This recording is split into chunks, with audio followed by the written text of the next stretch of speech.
Okay, everyone, if we could come to seats, please. We're going to make a start, please. Morena tātou. Welcome to the guests on this beautiful day. At least it was beautiful when I walked to work this morning. If the rain stays away, that'd be nice. We'll start the meeting, Tame. Thank you. Ata Māori kia tātou katoa e hui tahi nei tēnei hata mō tēnei hui o te kaunihera o Kirikiri roa kānei te mihi atu kia koe te manu kāhui me ngā mema o te kaunihera hori atu ki ngā mema o te hāpori hara mai ki te whakatakoto kaupapa whakarongo rānei ki ngā kaupapa ka hora nei I roto I te tari nei o te kaunihera e rā e tūhono mā te rorohiko kānei te mihi atu kia rāua hoki tūhono ki tēnei kaupapa, ka re tāe te hara mai a tīnanga. E te atua, koe nei mātou e whakawhetai atu kia koe ke manaki che o mātou te iti me te rahi I roto I tēnei ao huri huri. Manaki che koe ni nāwai hono I te pō e puporu ana te iwi katoa o Aotearoa. Manaki che te hunga mate ko whetu rangi che ko huri hia e karu pi atata. Mō matariki. Koe nei mātou e whakawhetai hui te ingo tō mātou kai whakaora. Mō ake. Amen. Thank you everyone. Have a great hui. Thank you. And again, welcome to everyone. We'll get stuck into a lot of the decisions that we're making today have been well debated through workshops or through other committees. And so I'll be asking members to keep their questions and commentary to fresh stuff if we can, so that we can get through what is a rather large agenda, and that way, with luck, we won't go into our additional day. Sorry, yes. Just checking, can online viewers hear us? I just had a message from Tim saying that he couldn't, but I don't know. Can you hear us, onliners? Put your little thumb up if you can hear. So it might just be Tim because he's overseas, isn't he? He's in Canada. Yeah, it might be sound might take longer to travel over. I don't know. It can be tricky until you get the settings right sometimes, but he'll get it. He'll get it, won't he? And it's good that he's here because it's a different time of day over there, so good on him. All right, we'll go into the apologies. Are there any apologies? I think I've got Councillor Tauriki for absence. Is that full absence, do we know? Yes. You're here, Cash, so you're not late, so good on you. And Councillor McIndoe for partial attendance, but he is on there, or is trying to get on there right now, so that's cool. He's hearing us now? Brilliant. Okay, excellent. Confirmation, so I move those apologies be accepted. All in, yes, sorry, Anna. Yes, Anna moves. Maxine seconds, all in favour. Confirmation of the agenda. It is as it is, just noting that we are going to make some decisions about the annual plan later in the day, and that will be subject to having the final calculations in place. So at that point we might have to defer a couple of items and bring them back so that it makes sense to do them contemporaneously. But other than that, where the agenda is as circulated, I'll also move to have a seconder, please. Deputy Mayor, yes, seconding. Thank you very much. Declarations of interest, are there any interests to be noted this time? Oh, yes, let me inform. No declarations of interest. Now we move into the public forum, and we have 3 speakers noted today. First of all, we have Richard. Welcome, Richard. Everybody is speaking on item 10, so if you would like to come forward, please. Thank you. No stranger to these chambers, Richard. Yes and no. Right. Thank you. Between the 24th of June 1942 and on or about the 15th of August 1945, millions of bullets were manufactured, assessed, stored and ultimately transported from the Colonial Ammunition Company's factory on Day Street, Hamilton. 24 buildings spread into 2 broad collectives either side of Cambridge Road housed an operation which employed at its height 1,200 people, a disproportionate amount of whom were female. Indeed, from March of 1942, all women resident in Hamilton and Cambridge between the ages of 22 and 25 were required to at least register to work at the CAC factory. The scale of the operation, the speed with which it was built and its considerable infrastructure was built and maintained, and the quality of the product it generated was in every sense remarkable. If the decision to relocate the munitions factory was taken at a national level, by a War Cabinet rightly mindful of the vulnerability to aerial bombardment in Auckland, where the CAC's existing factory had stood since 1885, the building of the Day Street facilities, the artillery flats on Peachgrove Road, which were to house the workforce, and numerous associated infrastructure was largely the work of Hamilton tradesmen. Those who toiled in the factory or the recreation hall, which doubled as a canteen, were Hamiltonians, working one of 2 8-hour shifts 6 days a week. It was gruelling, uncomfortable, monotonous and labour-intensive, but it was done to a standard that well exceeded both past performance and current projections. The Mount Eden facility had produced 17 million rounds in 1940. In its first year of operation, the Day Street factory, or factories, accounted for 75 million rounds. Moreover, a steady increase in quality control had seen Hamilton achieve the optimum all-services bullet standard. In July of 1944, a representative of a British parliamentary delegation, Dr. Edith Summerskill, MP for West Fulham, visited both the Day Street factory and the Peachgrove Road accommodation, thanking workers for their efforts and stating the obvious with stiff upper lip sincerity, saying, quote, "If were not for ample supplies of munitions, the British and the New Zealand soldier would not be able to carry on the successful prosecution of the war." This was, in a sense, international recognition. 7 months earlier, Daniel Sullivan, New Zealand's Minister of Supply and Munitions, had described the quick erection of the Day Street factory as, quote, "one of the great industrial undertakings of the war in this country." On VE Day, in an editorial which attempted to summarise World War II, the Waikato Times reserved mentioning Day Street until its concluding line, stating with period humility that, quote, "ammunition manufacture was considerably expanded, and an important item on this particular program was the erection of a modern munitions factory in Hamilton." It would be the height of condescension to explain the historical importance of World War II to this committee. What this brief overview and inclusive statistics have attempted, though, is to demonstrate how central the CAC was to Hamilton's own home front war effort.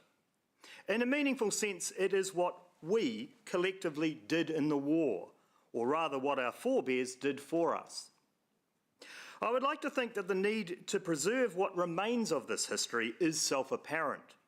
One solitary building out of the 24 that made up the CAC factory.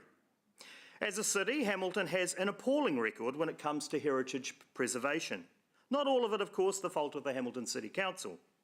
Here, though, is an opportunity to recognise the service and sacrifice of those that came before us. To invest in a building not as an empty monument or a museum piece, but as a facility for craftspeople and artists. The working of wood is a long way from the making of bullets, and happily so. But it does not take much imagination to see parallels in craft and aspirations toward excellence and, yes, freedom between today's woodworkers and those who paved the way for them within the same walls some 80 years ago. Over 80 years ago. The very, very least Council could do for those willing to invest in the preservation of our history is to contribute funds previously ring-fenced for the building's demolition. Let's turn an ill-conceived negative into a positive and recognise the past whilst embracing the future. Thank you. Thank you very much. Appreciate that. And some interesting history that I was unaware of, having only arrived. I used to live across the field from it in Flynn Road in 1979. So well after all that history. But thank you very much. Okay, thanks. Okay, next up we have no time for questions, but we have Barry.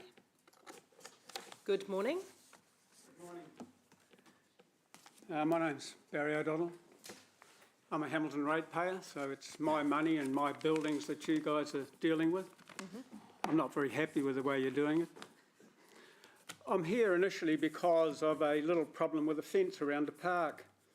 It was falling apart. It took me 8 email messages to your customer services, 3 phone calls to them, a letter to the Deputy Mayor, 2 letters to the Chief Executive and you and the Deputy Mayor, 2 letters of apology from the Chief Executive, and you finally fixed it. I think that's an amazing record of how to do things. So I got involved with this as well. You had a report in 2021 advising that the ATC hall was not well maintained and that no maintenance had been carried out for years. It also advised you weren't meeting your legal requirements under the Building Act.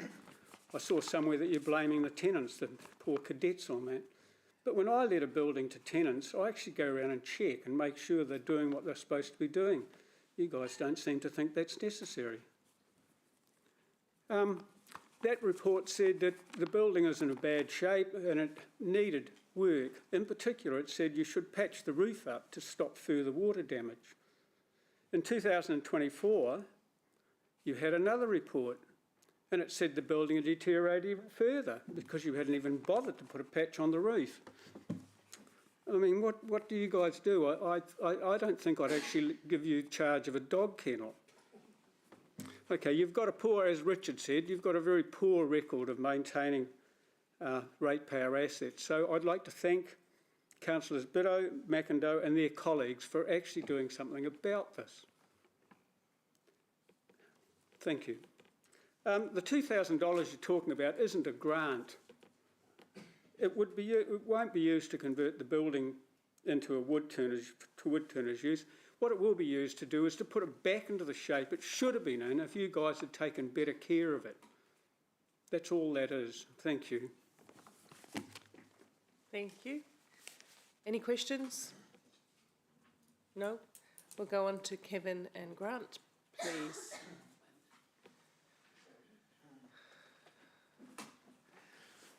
Good morning. Morning. Thank you. My name is Kevin McDonald and I am President of the Waikato Guild of Woodworkers. The Woodworkers Guild and the Hamilton Turners Club have about 110 members and it is increasing.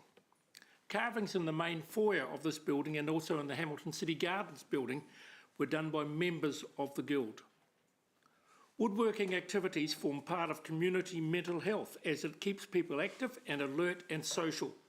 It also provides a job or job opportunities in the future for young people and these are able to see future job opportunities. If young people have a hobby, they are less likely to be dissatisfied and contribute more to society.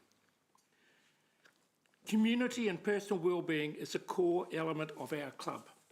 Not only the creativity members get from what they make, but also the social interaction they have. As Hamilton increases with infill housing, we believe there will be more need for community clubs such as ours. The two clubs have a significant ongoing community projects. The Guild makes about 350 wig stands for people undergoing chemotherapy and the Hamilton Woodturners Club about 250 wooden tulips in support of sufferers of Parkinson's. And they also have classes enrolled from Fraser High adult education courses. These demonstrate the community aspect for both clubs and how they will benefit to society. And with better facilities, we can do more and also involve other arts and crafts. We ask councillors to support the motion being put forward so that we can save a building of significance and also we can work together for the benefit of our community. Thank you. Thank you. I'm Grant Taylor. Unfortunately, I've been here a few times because we've been on this journey for about 10 years. And I'd like to draw the councillors' attention to the screen up there. I presume that you're aware that that carving is in the foyer of your building. It's been there for 40 years, and that's a significant indication that our group has been together for a long time. Actually, our group's been together for about 50 years, which indicates the financial stability and the enduring continuation of the craft to the community. Like the carving that's in the Hamilton Gardens mural that's been recently in the media as well. But that one there particularly dictates what Hamilton was like and what is now. It is a work of art, and I actually think it's been underappreciated by the Hamilton City Council in the foyer there. But on that part alone, we would like to actually congratulate the council and the Deputy Mayor on becoming a creative ambassador for the arts and crafts. And we actually look forward to Angela joining us in that craft journey by making this facility a success. Today we're reminded by Richard about the history of this building that we're working on to preserve that. But not only that is preserving the building and the craft, it's preserving the crafts as you see in your foyer and at the Hamilton Gardens and many other cases around Hamilton. It was eloquently put out by your consultants that Hamilton is short of 5,800 square metres of community space. But in the last 2 years, what has happened? Is there any solution? We actually offer you part of that solution. 5,800 square metres shortfall for community space, and we're actually offering to use 380 square metres of that and contribute to that solution. So I think that's quite important. We've actually worked out a plan of how to utilise the buildings, and we've got 3 workshops there, lathe room, general workshop, but we've also got a large community space there that we expect other crafts to join us. So a range of other crafts, and you see that in the TV program, The Repair Shop, how all the artists come together cooperatively and make better things, and it's also good for the society. So we'll actually look at, we've put a lot of effort into what will work, how will it look, and be a benefit to the community. The building that we've got up there on the screen, why is it black? Because in that period, the Army's buildings were painted Army creosote black. So we're continuing the history of the building, but also enhancing it for the future. So, you know, we actually we've thought this right through. We've got a long stage plan. We hope to complete this in one hit. But if the funds don't come through, we've actually got a 4-stage plan to complete it over 2 years. So we put this forward and we look for your support. Thank you very much. Any questions? Does it have to be a quick one? No? Okay, thank you. Very straightforward presentations by you all and helpful. Thank you very much.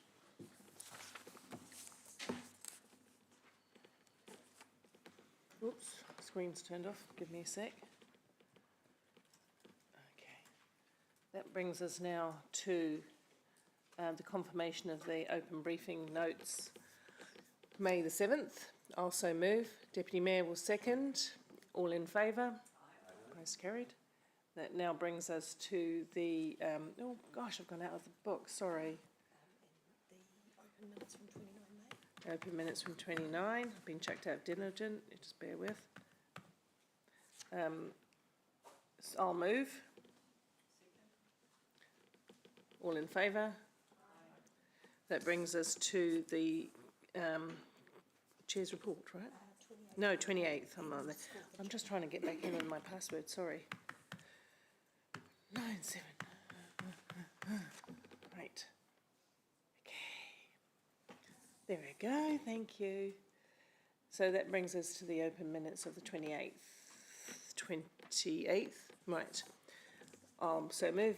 A Deputy Mayor will second. All in favour? Post carried. And that brings us to the last set of those minutes, which is the 4th of June.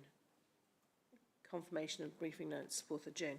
Also move. Angela will second. All in favour? Post carried. Thank you. That brings me on to my report.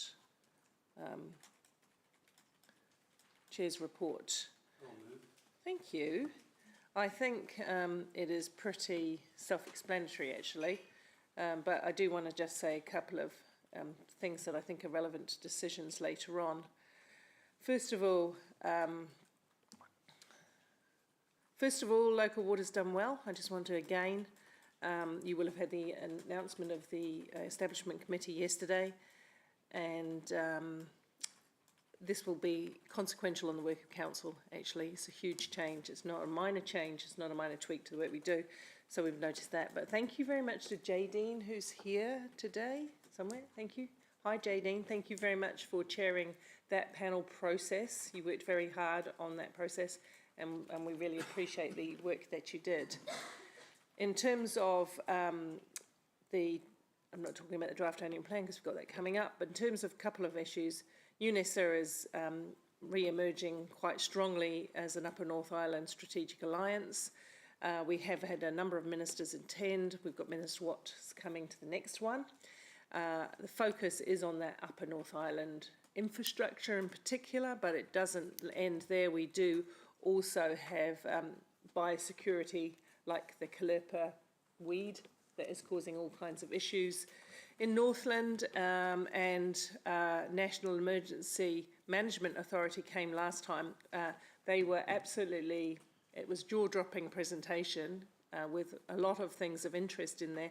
Too many for me to explain to you today, so I have now received the slides from them, which I can circulate, but better than that, I think it's worth us getting NEMA down to talk with us directly around the risk profile that New Zealand faces and what we as a council can do about that, because there are some significant pressures coming down New Zealand, especially in global reinsurance, local reinsurance, the types of risk that we're facing and the costs, especially around building resilient infrastructure in the face of extreme weather. So rather than me tell you all about it, let's get NEMA down here for a workshop if you're willing, and I think you would find it very useful. I meant to tell Kelvin about that, but I haven't got around to it.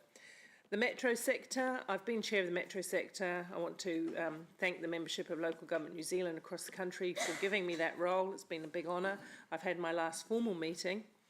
I think we've done a very good job advocating as best we can for fast-growing parts of the country, but that's work that still must progress.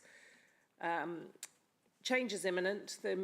This is the metro sector's view that change is imminent in the local government sector, and we should step up and lean into that work and decide what fit for purpose local government looks like in the future.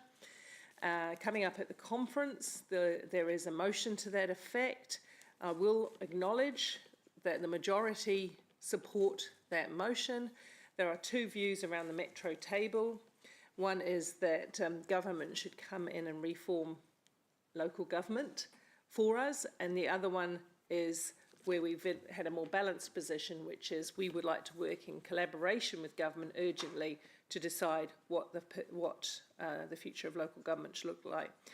So you will be seeing that in the remits too, right? So just the sister city. I do want to note and thank Councillor Wilson for his work across these last 4 years around sister cities, leaning into the idea that if we have sister cities, then they must deliver some value, and that we will explore that value the best we can. So we did go to the Chengdu Global Cities Mayoral Forum recently. That was myself, Ewan and Maxine. And prior to that, Councillor Maria and Councillor Ewan had been to a sister cities convention there. That was part of our 10-year anniversary, the first one, and we were able to build off what happened in the first visit quite well. We gave a very successful talk, the three of us, at the University of Waikato to the Chinese Friendship Society, who were very grateful, and we thank them for their work behind the scenes to get this done. In terms of Korea, I have attached, Korea was a private trip that I was invited to be part of an international delegation, of which there were 5 or 6 of us from all around the globe, including the head of the Electoral Commission from Ireland and the head of the US State Services for Texas, a very impressive woman, and others. And I had a great experience and made lots of threads that I'm following up with South Korea in terms of climate, in terms of they've got a Chamber of Commerce and they want a partnership with our Chamber of Commerce here, a number of threads. I've put it all in the full report for you if you're interested. The Korean Foundation does offer scholarships every year in different areas. We were selected for distinguished political leaders and distinguished leaders in political affairs, but I have suggested to them that it would be worthwhile them looking at leadership across the transport sector and also across this climate sector, and inviting someone else from New Zealand to attend. So there's lots of opportunities there, and I'm very, very grateful and humbled to have been given that opportunity. Now I ask that you receive the report. I so move, and Angela seconds, and I'll take any questions. Did you? Sorry, missed it. Okay, Councillor Wilson, you did move. Thank you, nice and speedily, and I will second. So, yeah, well. Yeah, we always are. Yeah, I think you and I both deliver that sometimes. Okay, let's go to the vote. All in favour? Aye. Opposed? Carried. Okay, thank you. Right, now we went to the notice of motion for the Cadet Hall. And the process for this, just so councillors are quite clear, is that the mover speaks to the motion only. It's not a staff motion, and therefore we are not asking any questions of staff, which is a bit tricky, but is the process. So you'll have to ask Andrew your questions and leave it at that. So Andrew, could you just explain where you're going with this one, please? So this is a fairly simple motion where instead of throwing away the building, we are selling it for $1 to the club, the guild. The guild takes full responsibility from that point for the building. There is no risk or further exposure to the council, and we provide them a grant of $200,000, which is cost neutral because that is the money that is scheduled in this year's budget for demolition. And there is some negotiation to be done over the land value because, of course, the council retains the land, so leaving that up to the chief executive. So nice and simple. Just a question, if I may. Were there discussions around partnerships with other similar organisations like Men's Shed, who do slightly similar work, right, to maximise use of the building? I would have to ask Grant to answer that. Grant Taylor. Yeah.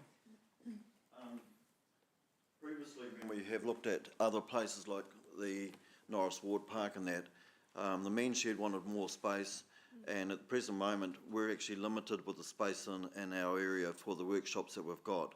So it's fair to say that the 380 square metres of the footprint is limiting to how much space we can do. The main hall we actually do want to encourage other art groups and crafts groups to use, so it does become an art and craft hub. And the other point with that is that as it is a close proximity to the Hamilton Gardens, it actually creates another point of interest and visitor centre for as people approach the Hamilton Gardens. That's my question, and I have to be really careful with process here because it's Mr Bidder's motion, but thank you for answering that question. Thank you. We have to be careful of going down into a long line of questioning given the process. That's the only question I had, thank you. Anybody else? No? Quick question? No? Good. Excellent. Do have a question, couple actually, in terms of the current roading delegation. What do you know of designation? I beg your pardon. Yeah. What do you know of that, Andrew? My understanding is that the land that it sits on is not parks and recreation, but set aside for roading projects. Yeah. I'll ask Grant to give the details. You're more up to speed on that than I am. So if that eventuated, the building can be moved. Yeah. Okay, thank you. But at the same stage, so would also the building along the East Link would have to too. Yeah, no, that's fine. Thank you. I mean, that's one of the Yeah. difficulties with the process coming up to the floor, is you don't get a chance to ask staff as well. But Maxine, any other questions? Yeah, I see that you've made a change in B.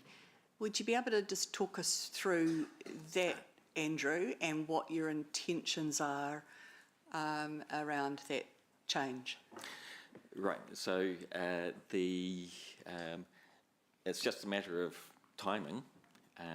So the latest advice from staff this morning in the reception out the door there was that the grant needs to be made in this financial year. We had discussed the possibility of doing it in instalments, but the way the finances work, Budgeted money. Yeah. Did you say it needs to be done in this? I mean, I think that's a consequential question, so I know the process, Amy, but can I just have a clear answer to that? Because is that correct? Has to be done in this financial year? Because it'll be extra money, so it will decrease our cash surplus and balancing the books figure, but. No, it's a question. Isn't that right? Or where are we at with that? So, Maria? So I can answer. So I think the important thing is the choice to do it, and then the when to do it recognises when we can account for it. Right. We can account for it in any year that you choose to do it. That's right. We would recommend, given the current financial position, and not to mix it into balancing the budgets in next year's budget and annual plan, that you do it this year. And it will have an impact on the balancing books this Well, year. we're running favourable to what was budgeted. That's what Gary's saying. So from our professional advice, it would be better to do it before the 30th of June. Then we're not affecting next year's results. Okay, that's cool, that's helpful. Can I just foreshadow a very small amendment on B, which I'll take in parts, and that is that B that approves the grant subject to the successful, it's the same sort of clause as happened for Cote, subject to them being able to raise their funding, or raise additional funding. That's exactly what we did to Cote, remember, with the Trust Waikato 2 million that they had to get, and I think if you could draft something like that. And just to confirm, the period of year, when we were talking earlier, it would have been a 27, I'm not talking about the period of year, the year now, I'm talking just about the ability to raise additional funding, because I can't speak to it now, it's beginning into debate, but just to foreshadow that it's subject to being able to raise additional funding. Okay. It just, Yeah, you can't. Only the mover of the notice of motion can make any amendment. Yeah, okay. is that correct? Let me just see. It's an amendment, isn't it? Yeah, but you can't in a notice of motion. You can't, yeah. Amy's just looking. If we can't, we can't. If we can't, we can't. Let's just let Amy have a look. She's the expert on governance here. We can't make changes, Yeah, so but there's nothing that prohibits an amendment. How does that work?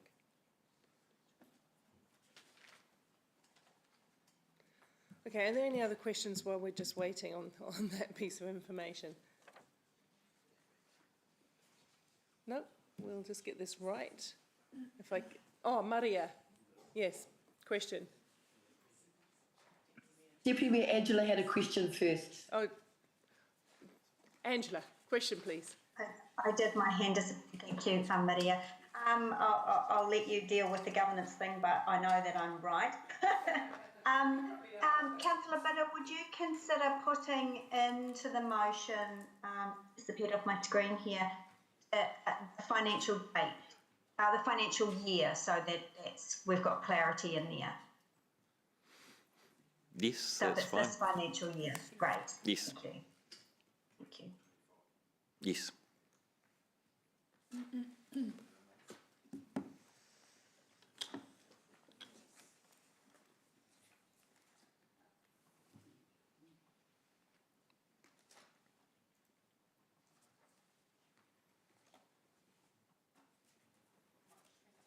Andrew, but I know what you're going to say. You wouldn't agree to an amendment that says contingent on the ability to raise additional funding?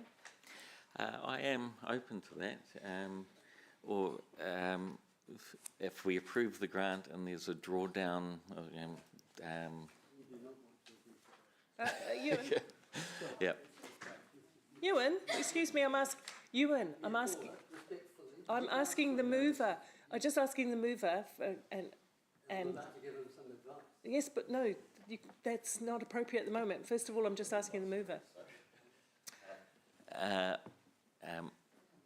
Without taking further advice, I would have to decline. Right, good. Thank you, Ewan, for getting in there. No.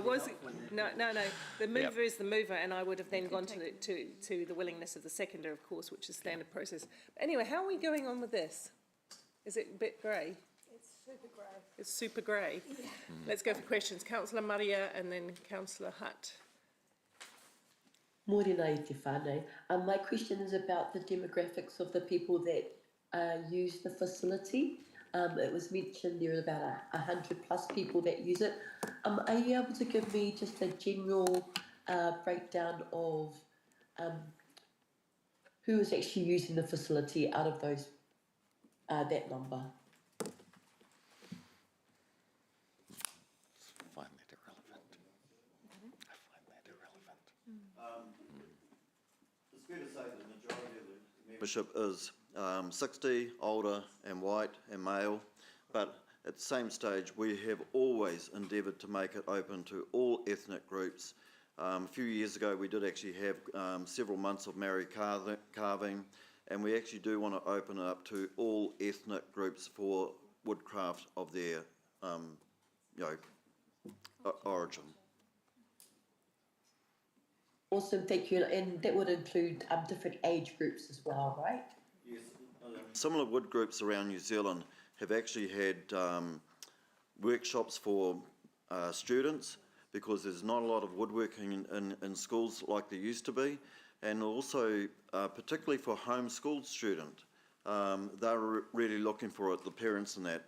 So we actually want to encourage it for the younger group, but also for the wide range of society. Fantastic. So I was a solid C at manual for woodwork.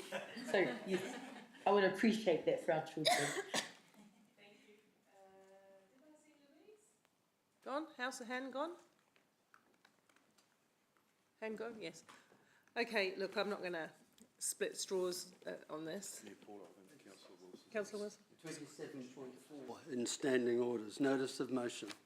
Once Amy, moved, yes, once moved and seconded, no amendment may be made. Could you let the governance person have a look? Now, 27.4? Yeah, I've sent it to her. Yes, sorry, that's no amendments may be made to the notice of motion, not no amendments. There's a difference there, and I'm a touch uncomfortable because we are making changes already to what was in the agenda, and I'm just trying to find a middle ground. Take a break for a minute. Yeah, we could take a few minutes break. And just, I'm not trying to split straws here, I just want clarity, because this has come from the floor, so we need to know what we're doing. Thank you. Thank you. And you know the process. You're trying to make an issue, Paula.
Pursue this, but it's going to be an interesting exercise for Amy and to just clarify some of those grey areas at a later time. So let's go back to our seat and let's get into the debate and voting.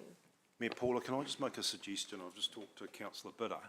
If you take out the year 24-25, it just allows a little bit of flexibility around the way we treat things accounting-wise. And I'm not trying to be difficult or anything like that. It's just that if we say 24-25 because we're actually favourable to budget, and then in the worst case scenario that the Woodturners Guild can't raise the rest of the money and that sort of thing, and then we don't sort of give them money and then they have to pay it back. If we can do that, if you have a payback clause in a contract, it means that and that payback happens in the 25-26 year, we have to account for it in the 25-26 year. So we sort of cross over the line and that sort of thing. So my advice would be just leave out the year of the grant, and then we can get our legal eagles to work with Grant and the team just around the appropriate wording that keeps everyone happy and it keeps everyone safe. Are you happy with that? Yes, so the intention from both sides is well understood. So there is no inconsistency. Yeah, we are pulling the same direction with just this minor. Yeah, excellent. Thank you very much. Yeah. We are going to go into debate. You're the mover. You are able to go first. Right. Okay. I'm going to talk about Rosie the Riveter. Rosie the Riveter was a feminist icon of World War II America when women took the place of men in the factories. She changed American culture. The woman who worked at the munitions factory helped change our culture. This building is important. The motion is simple. Council has $200,000 set aside for the demolition. The Woodworkers Guild has the skill and the need to restore the building. Hamilton has a shortage of community space. Combining council and guild resources, the building can be saved. The risk is minimal, so to take Rosie's advice, we can do it. Let's get on with it. Nice. Thank you. Councillor Wilson. Yes, thanks, Madam Chair. Look, I fully support and was delighted to sign the notice of motion. This chamber should have very few questions about the ATC building. We've had multiple reports explaining the status of the road, explaining the status of the building, and the underlying narrative should be as Hamilton City Council failed to look after and maintain its buildings. And we've known we've done that. We've deliberately, in some ways, done it because we often use that as a mechanism to justify something being removed and to justify new infrastructure being built. This scenario is a community group that's had 50 to 60 years of reputation, comes along and says, actually, we want to use this space. We want to repurpose it and acknowledge its historical status. And they are very aware of the status in terms of the road, and we kept that land for the intersection. And we've always known, everybody knew, that if we needed to expand that intersection, we could remove that building and move it. And so I am horrified that there were questions in this chamber about, oh, we don't fully understand. Just read the reports that you've had for the last 3 or 4 years. The answer's than this. Thank you, Andrew. Thank you, Tim, for having the determination to bring it to a head. This should be a unanimous decision, and anyone who votes against it is churlish, in my opinion. Mr. Wilson, can I remind you to play the issue and not the people around the issue? Thank you in your remarks. I think you did. Actually, any other further debate? Tim, please. Thank you. Can you hear me, Your Worship? Yes, I can, thank you. Excellent. Good afternoon. I can't quite, sorry, good afternoon here, of course. Can't quite manage Rosie the Riveter, but I am very close to Grizzly the Bear. In February, I met with respected Hamilton architect Mark DeLille on site at the remaining ATC munitions plant building on Day Street. and although we were unable to enter the building, it was obvious from its run-down external condition that it had been neglected and left to deteriorate for a considerable period. As a councillor, that concerned me, but Mark advised that the interior was much tidier and well worth saving. I was inspired by Mark's vision for its future use and his advocacy for what is reflected in the motion we're debating this morning. Council had provided an estimate, I understand, in the region of $1 million for the restoration, but Mark advised that the woodworking and woodturning clubs have plenty of in-house practical skills, good connections in the building industry, and the project management skills to complete refurbishment work to a good community workshop standard for a lot less than Council was projecting. I'm sure most councillors and staff read the interesting article by local historian and film buff Richard Swainson in the Waikato Times nearly a fortnight ago, and I enjoyed hearing from Richard and others who are supportive of this motion during the public forum a short time ago. Leaving the building as it is demonstrates indifference to our history and heritage and makes it a target for vandals and taggers. At a time of tight fiscal constraints for our ratepayers, the Waikato Woodworkers Guild's proposal offers us, I think, an elegant solution. Passing this motion would not only show our support for a respected community organisation, but it would also lead to the enhancement of an historic and high visibility site in our East Ward. So I encourage my colleagues to vote for this proposal, and I do believe that it enjoys widespread support in our community. Thank you very much. Councillor Pike. Thank you, Mayor Paula. I just want to thank the Woodturners Club for their long-term commitment to the ATC Cadet Hall and for their willingness to work with us on what I see as an opportunity. Thank you also to Dr. Swanson for providing a kind reminder of the rich history embedded in this site as a former ammunitions factory and its role in 1942, which he reminds us was internationally recognised for our community's contribution during World War II, and that heritage is an asset in its own right. So this isn't just about creating a community space, it's about repurposing a site of shared memory, turning it into a hub where new stories can be crafted in a building that already carries the spirit of collective effort and purpose. The Woodworkers Guild advocating for this project have committed to not seeking further council funding beyond the $200,000 today, and they're committed that they'll be responsible for all costs and won't be coming back to us. That level of commitment and belief in the project is rare, and I thank them for this. I also acknowledge the large deficit of over 3,000 metres squared of community space across our city for groups wanting to embrace culture, practice arts, partake in sports and support those in need. I'm constantly meeting with groups that are desperate for places to meet and how crucial it is to our community. I'm reminded at how, at the start of my time here, myself and others fought to save founders to keep community space with a similar proposal and yet lost. Yet 2 years later, that deficit still remains. This proposal represents a low-cost, high-value alternative, preserving our history, enabling community creativity and avoiding extra costs. In short, it's not just about funding a new space, it's about honouring our past and investing wisely in our future. And I sincerely thank Councillor McIndoe and Councillor Bidder for bringing this motion to the table, and I'm proud to support it. Councillor Thompson. Thank you, Mayor Paula. So I firstly want to thank Grant Taylor and others who presented today and also who brought this proposal to Council to consider. I think that it's an excellent proposal and it's a great opportunity to increase community space and from the advice I've been given and from what I've heard today and from what I've read, I have confidence that this group will be able to deliver and create a usable community space.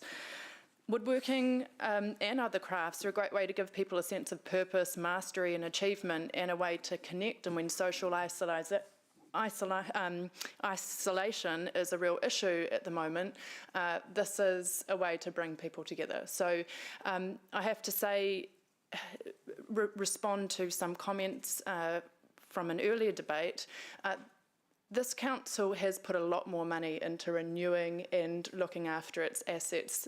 There have been issues, absolutely, in previous years, but we're putting a lot more money into our renewals, and I think that we need to actually acknowledge that. So buildings have been allowed to go into disrepair. We also have to acknowledge the fact that there are responsibilities on leaseholders to actually keep these buildings in repair, and that's been how council has worked in the past.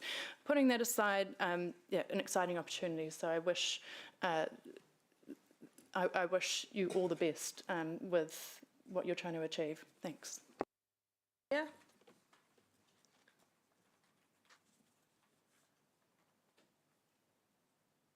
Morena, firstly, thank you to all the submitters that came in to speak today, and everybody in the gallery. I just want to quickly acknowledge the research and the passion from the people that are championing this kaupapa, and to our fellow councillors, Andrew and Tim, for the motion. What I'm really excited about is the opportunity for the wider community to be involved in the arts, and in particular woodworking, and all that woodworking encompasses, like whakairo, and not just incorporating different ethnicities, but also the different age groups, so that we can bring people through the ranks and really support that holistic approach to what you also mentioned about, in a time where people really need the support of community and mental well-being, to be able to work kinetically with your hands, with other people from different backgrounds and denominations and ethnicities and age groups is very, very important. So based on that and the potential that this space has to bring in other communities, I will support this motion. Thank you very much. Councillor Casey Cox. Yeah, I'll be supporting the motion. I agree with previous speakers around this being a great contribution to our community spaces. I agree with Councillor Maria that it's great to hear your commitment to working with a diverse range of people, and in particular too, a conversation we had on Monday or subsequent to that around potentially working with our street community who want something to do with their hands during the day. We've heard that from a previous report. So I just really appreciate the openness of the Guild to considering those opportunities. Of course, there are risks in it, and it does increase our deficit. We know that, but I think sometimes you have to make the most of the opportunities that come along. So from staff's advice also, this sounds like a really good opportunity. I also just want to also acknowledge the support that it offers for our older men in particular, because we do know, and I just was reminded of this yesterday, that the suicide rates amongst older men are actually really high. So that the social support aspect of this is really critical. So I just want to acknowledge that there's a lot of wins in this. So I thank Councillor Andrew and Tim for bringing it forward, and for Councillors' support. Kia ora. Thank you. Councillor Naidu-Rowe. Again, I just want to thank the group, Kevin, Grant and team, for your leadership and for bringing this to, for your interest and for your passion and enthusiasm and trying to find a new space in the city. I understand it hasn't been easy and it's been a long journey, so thank you for not giving up. What have we done about the shortage of community space across our city is a big question.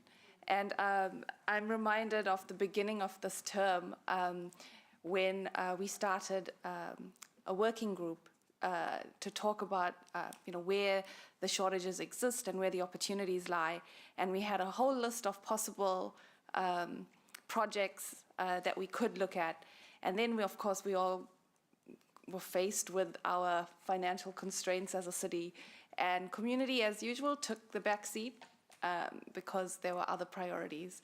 So what I see here is an opportunity. It's not going to cost the city millions of dollars, but what we will gain is the additional community space for groups who are passionate, who are really interested in creating safe spaces for people to gather.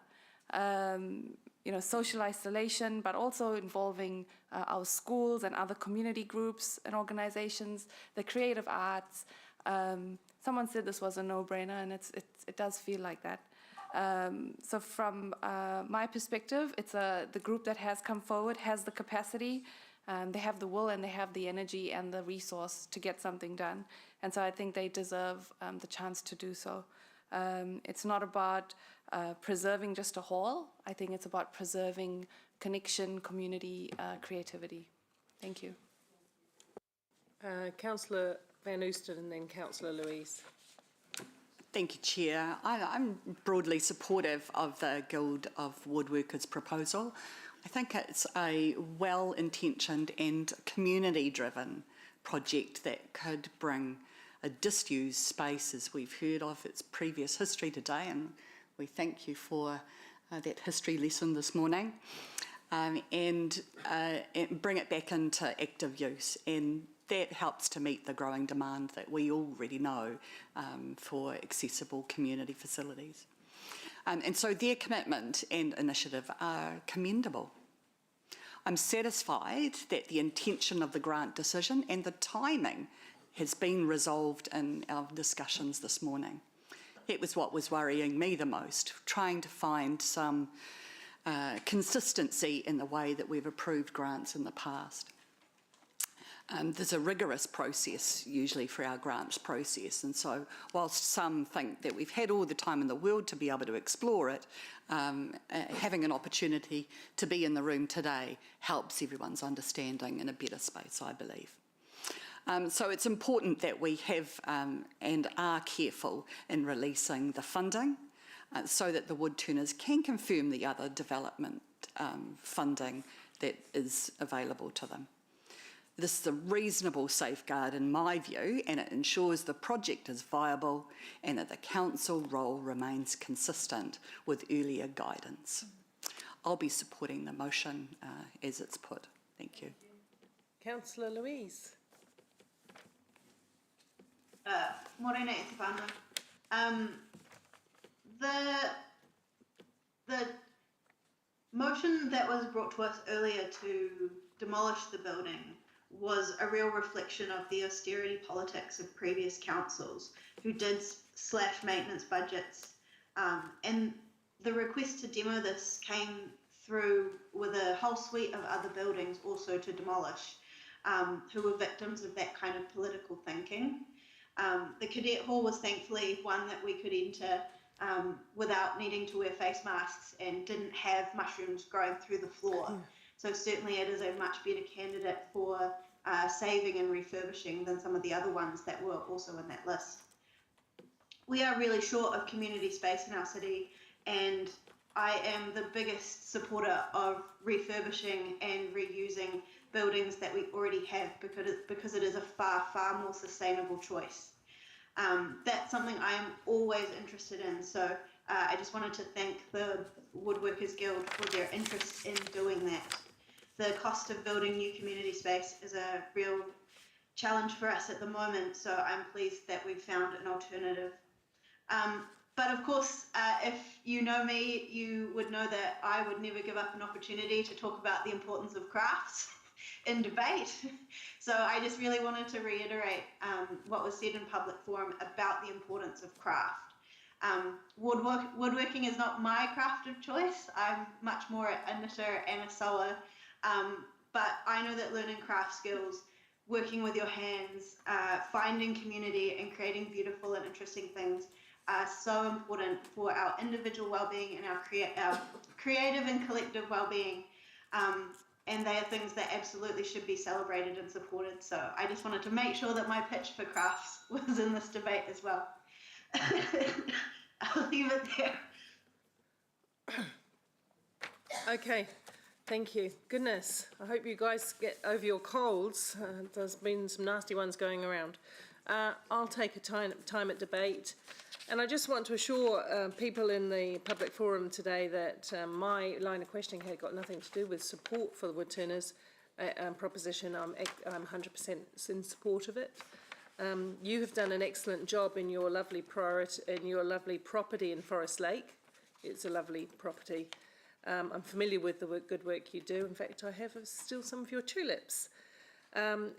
Speaking to one small correction, the demolition budget, the 200,000, the demolition cost is not in any budget at the moment. Yes, we did make decisions around some community demolitions.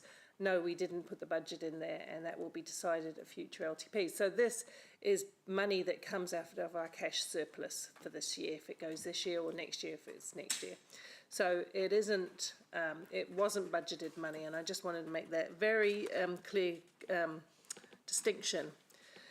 Talking, as Emma has noted, and Kesh, we do receive many requests, I do, all the time, from groups needing space, and they run off the smell of an oily rag, honestly. Sarah's absolutely right too, that the lease of community premises does require maintenance by those who are leasing it in many instances. And the trouble is, they can't always afford to do it. Now, I'm very familiar with the hall in Day Street, having attended many, many cadet events. In fact, at one stage, they also wished to purchase it and to raise money, fundraise money, because they loved it there. But that couldn't happen at the time, and they've moved on. I do and acknowledge this is not the only building that we own that we can't afford to put right. And Kesh is right, every time it comes round to it, the community facilities, renewals and maintenance and all of that gets deferred. And we've done that again in making cost savings to our LTP because of the hard financial times. We need to relook at the way that we deal with community space. And my last comment is, I know the financial condition I was looking for was only similar to what we did for Cote Pacifica to make sure that funding came in. But I know you'll do an excellent job. I love that you aim to protect the history, so in that respect, and the wider arts group. So it's a win-win and win from that perspective. So thank you very much. We'll go to the vote.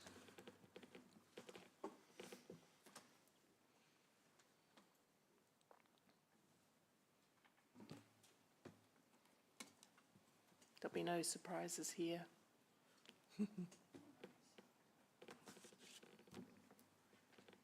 The motion is carried unanimously. There you go.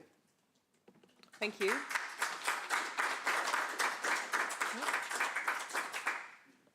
Oh, gosh. Okay, thank you, everyone. I don't know why I keep going out of the... Thank you for coming in. Thank you, everybody.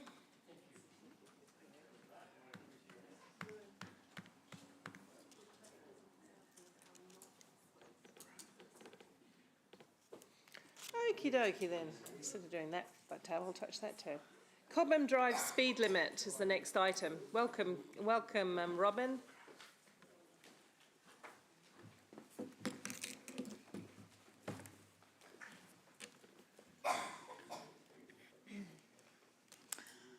Good morning, Your Worship and councillors. So today we are considering the speed limit change for Cobham Drive. This has been a result of the national speed limit rule change and a requirement for council to consider whether to accept the proposed government initiative to raise the speed limit or to work through and decide to keep it at the existing lower limit.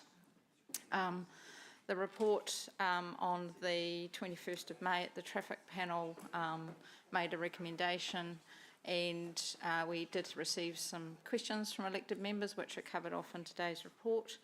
I've also noted that a verbal update would be given on the outcome of the NZTA, New Zealand Transport Agency, work on the speed limit, and can confirm that they have decided that for their adjacent section to keep it at the lower 60k limit.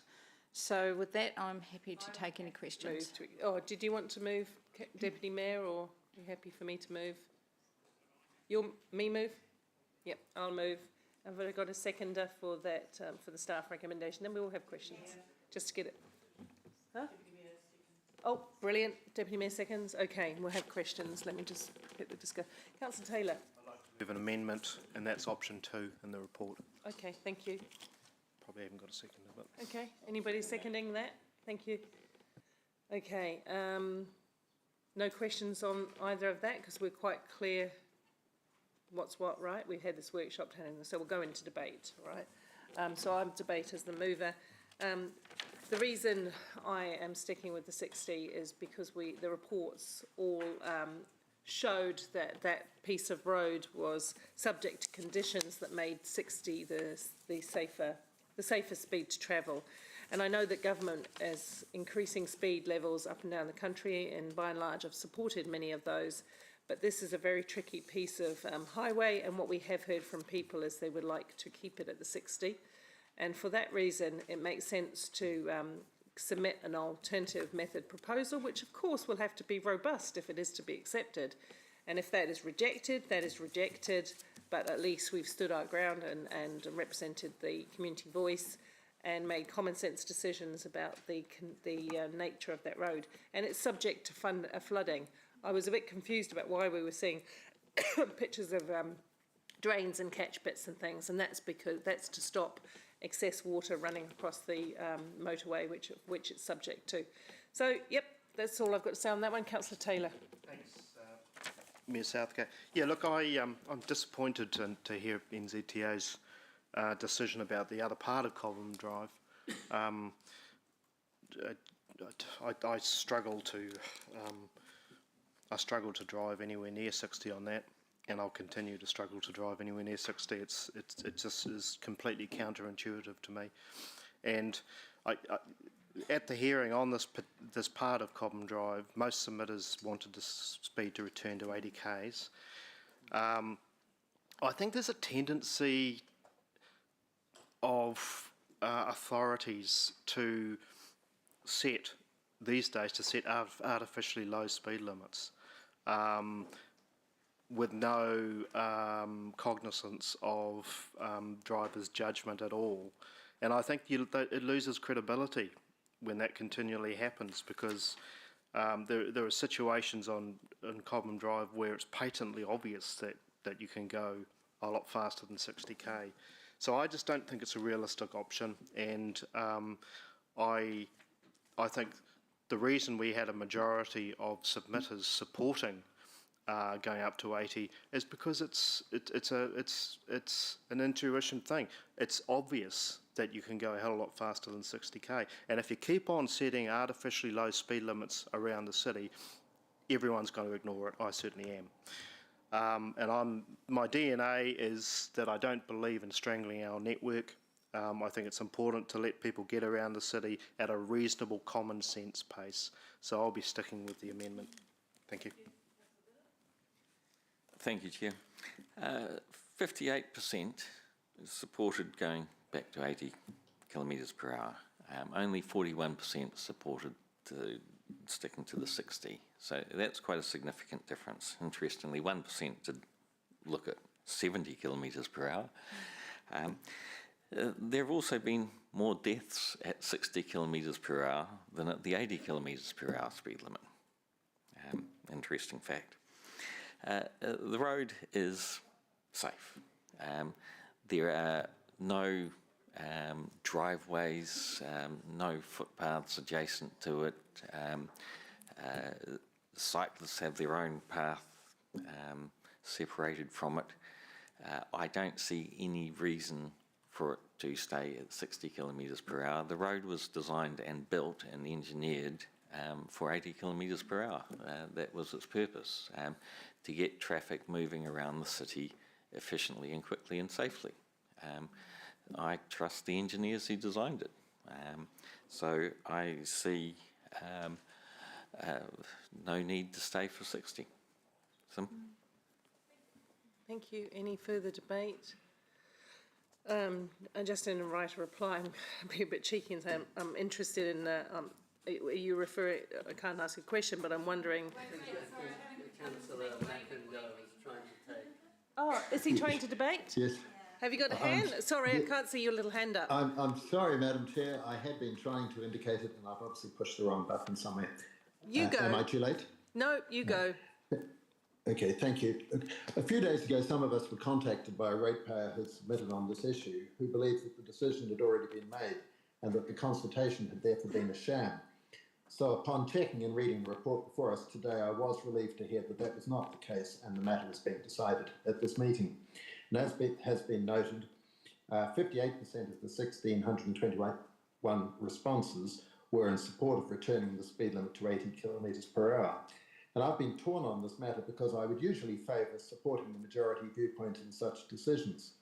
However, that is not an overwhelming majority, and I do think we need to be mindful of the evidence that we've been presented with, especially the difficulty in resolving the flooding problems that frequently occur during heavy rain on that section of road, which is obviously more dangerous for drivers to cope with at higher speeds, the congestion that is evident at peak driving times each day, and I'm sure we've all been caught up in that quite often, and the risk caused by limited visibility for commuters at the corner heading north and south to and from the Tristram Street roundabout close to Hillsborough Terrace.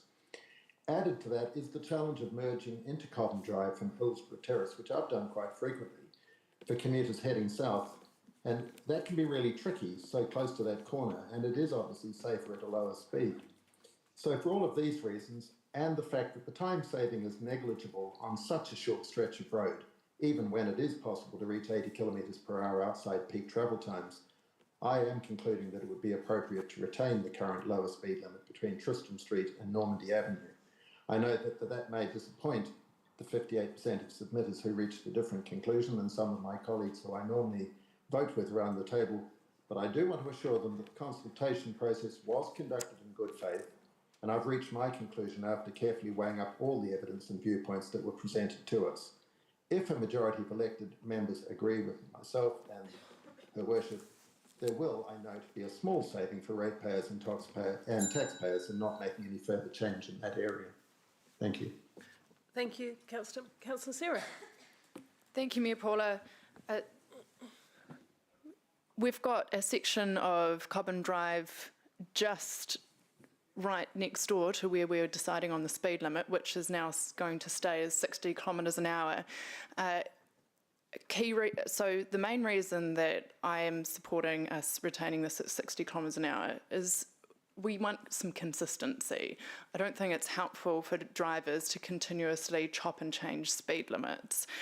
So they'll be going from 50 to 80 to 60 in a very short distance. If we make this small section 80 kilometres an hour, and I think Councillor Tim spoke well on this, there's many times of the day you actually can't go 80 kilometres an hour anyway. So I think it's just common sense actually to be consistent on what's actually a relatively short stretch of road. Thanks. Deputy Mayor? Yeah, thank you, Mayor Southgate. I just want to support Councillor McIndoe and Councillor Thompson's views on this. NZTA, it's quite simple for me, has decided to keep their small part of the road, or their larger part of the road to 60. It would be against common sense, in my view, to have a small section of the road 80k. And actually, I'm very confident that had we had this information prior to going to consultation, that the numbers would have been reversed from the feedback from that consultation.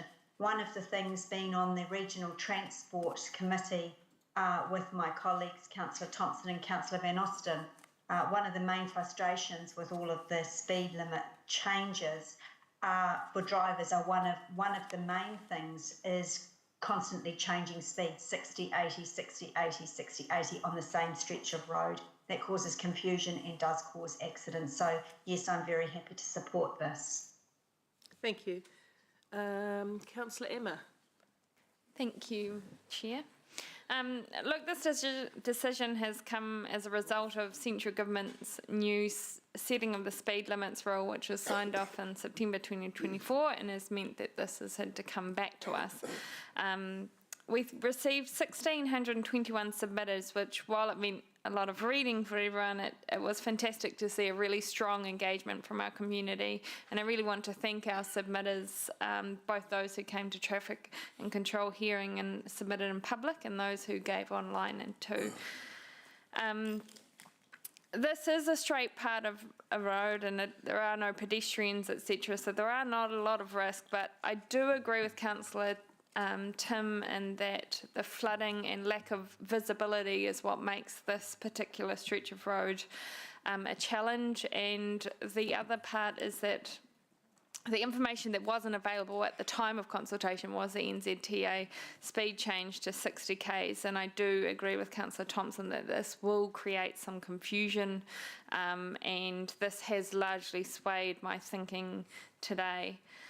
So I thank my colleagues for their input and support, and for the submitters as well, and everyone for their participation. I look forward to supporting the motion. Thank you.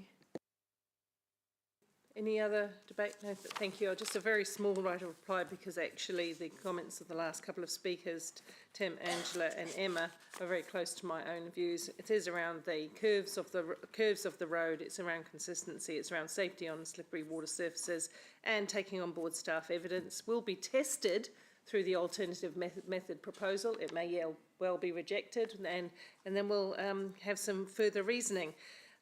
I just want to say in a cheeky way, I hope that users of that stretch of road won't deliberately ignore the speed limits, and that everyone will keep safe. We'll go to the vote. I know, I heard you say you will deliberately ignore it. The debate, the vote on the amendment. The vote, oh yes, of course, there's an amendment. Voting for the amendment, which is the one that was first, so... which is Jeff's amendment you're voting on first? Hmm? Are you subliminally trying to influence?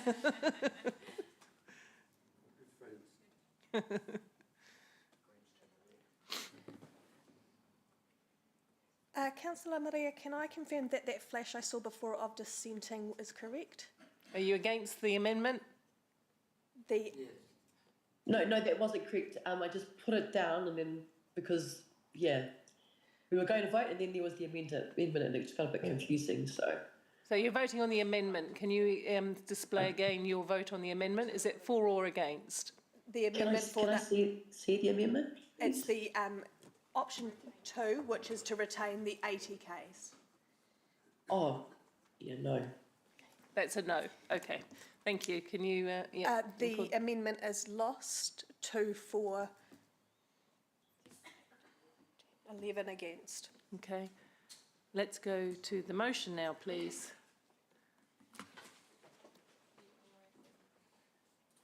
Thank you.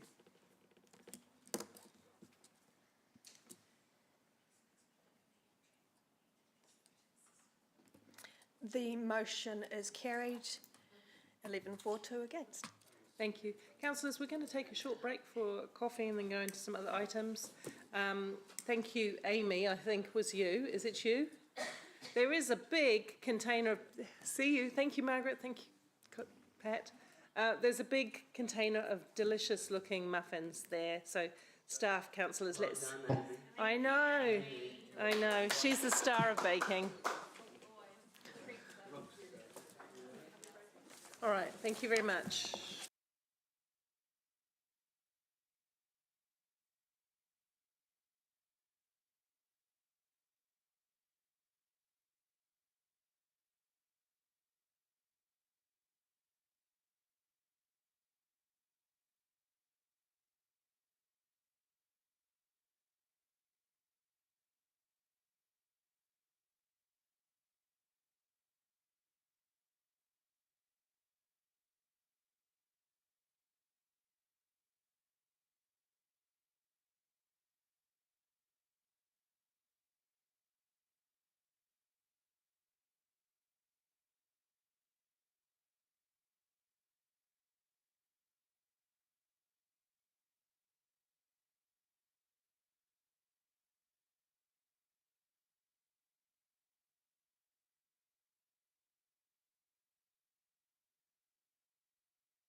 Thank you, Narelle. You've quorum. Tēnā koutou. Today's report seeks final decision on whether to adopt the draft alcohol fees bylaw. The report provides further information as requested at the hearings to support today's decision. Should the bylaw be approved, the fees increases will come into force on 1 July. Happy to answer any questions. Okay, are there any questions? Anybody want to second? Otherwise, I'm happy to second. I'll second then. Thank you. All right, no questions. It was, yes, there is, sorry. Up, is there any intention or ability to improve the speed at which licences are processed and issued? I'll get the operational staff to discuss. If it's a super snappy response to that, we'll take it, but otherwise we'll provide the information. Just say yes.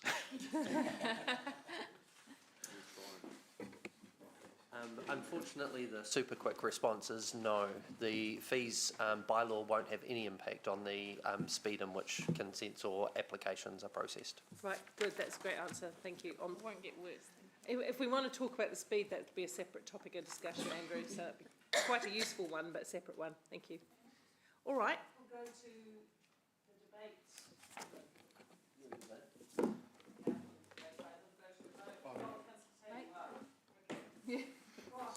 He said with a grin. Sorry, folks, I just have to say something on the spot. Yeah, this is a funny one because I'm going to sound like I'm debating the other way. I am concerned about it because, you know, I will support this because we need the money.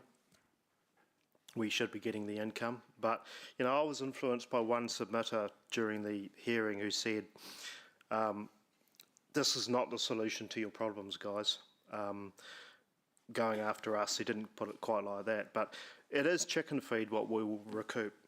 And I'm very mindful that, you know, hospo in particular is an industry in real strife.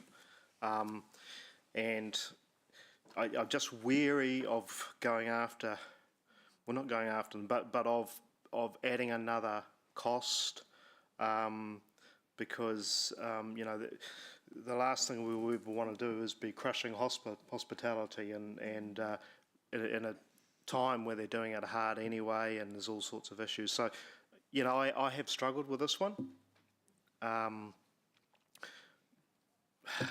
Yeah, it's I just find this really difficult just because you can see that they're doing it hard.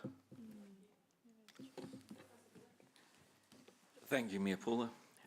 So, as a matter of principle, we should be focused on user pays for regulation and services such as this.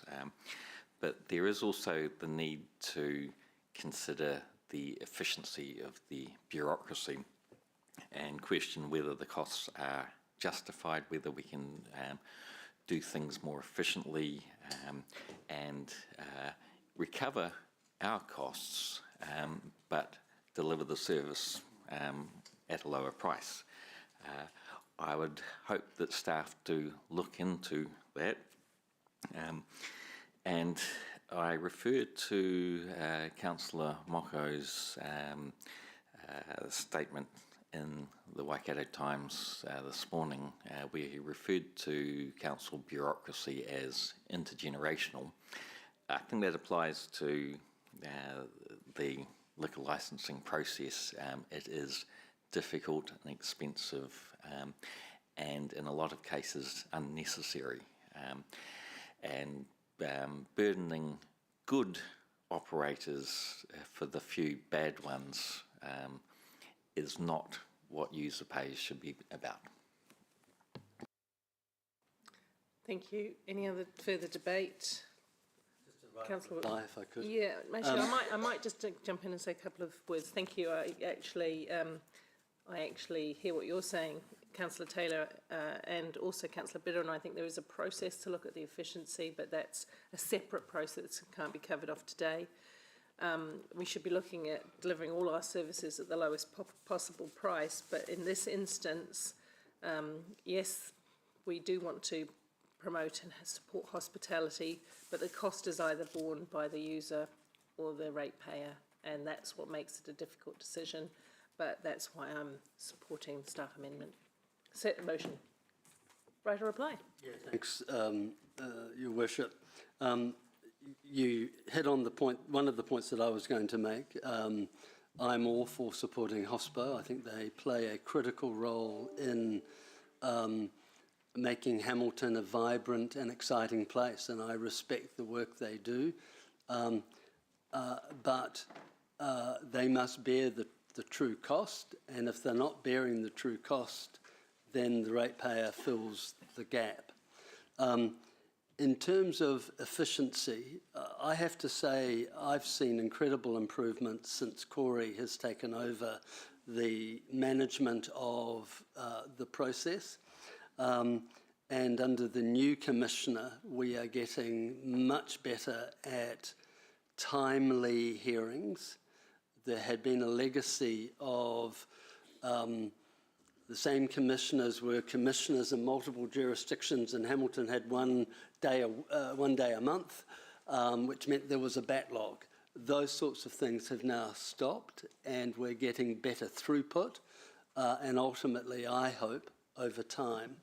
I also would also caution, one of the biggest changes I've observed is with some changes in legislation, the public now have, a broader range of public have the right to submit and be heard on these alcohol applications after the distance from the premise rule had been removed, which means more and more of these hearings are being heard in the public mechanism, and that means there are more and more hearings. And so that creates additional administration.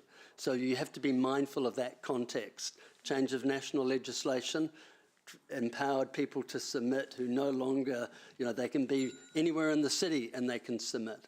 And so that's the true driver of some of the challenges we've got.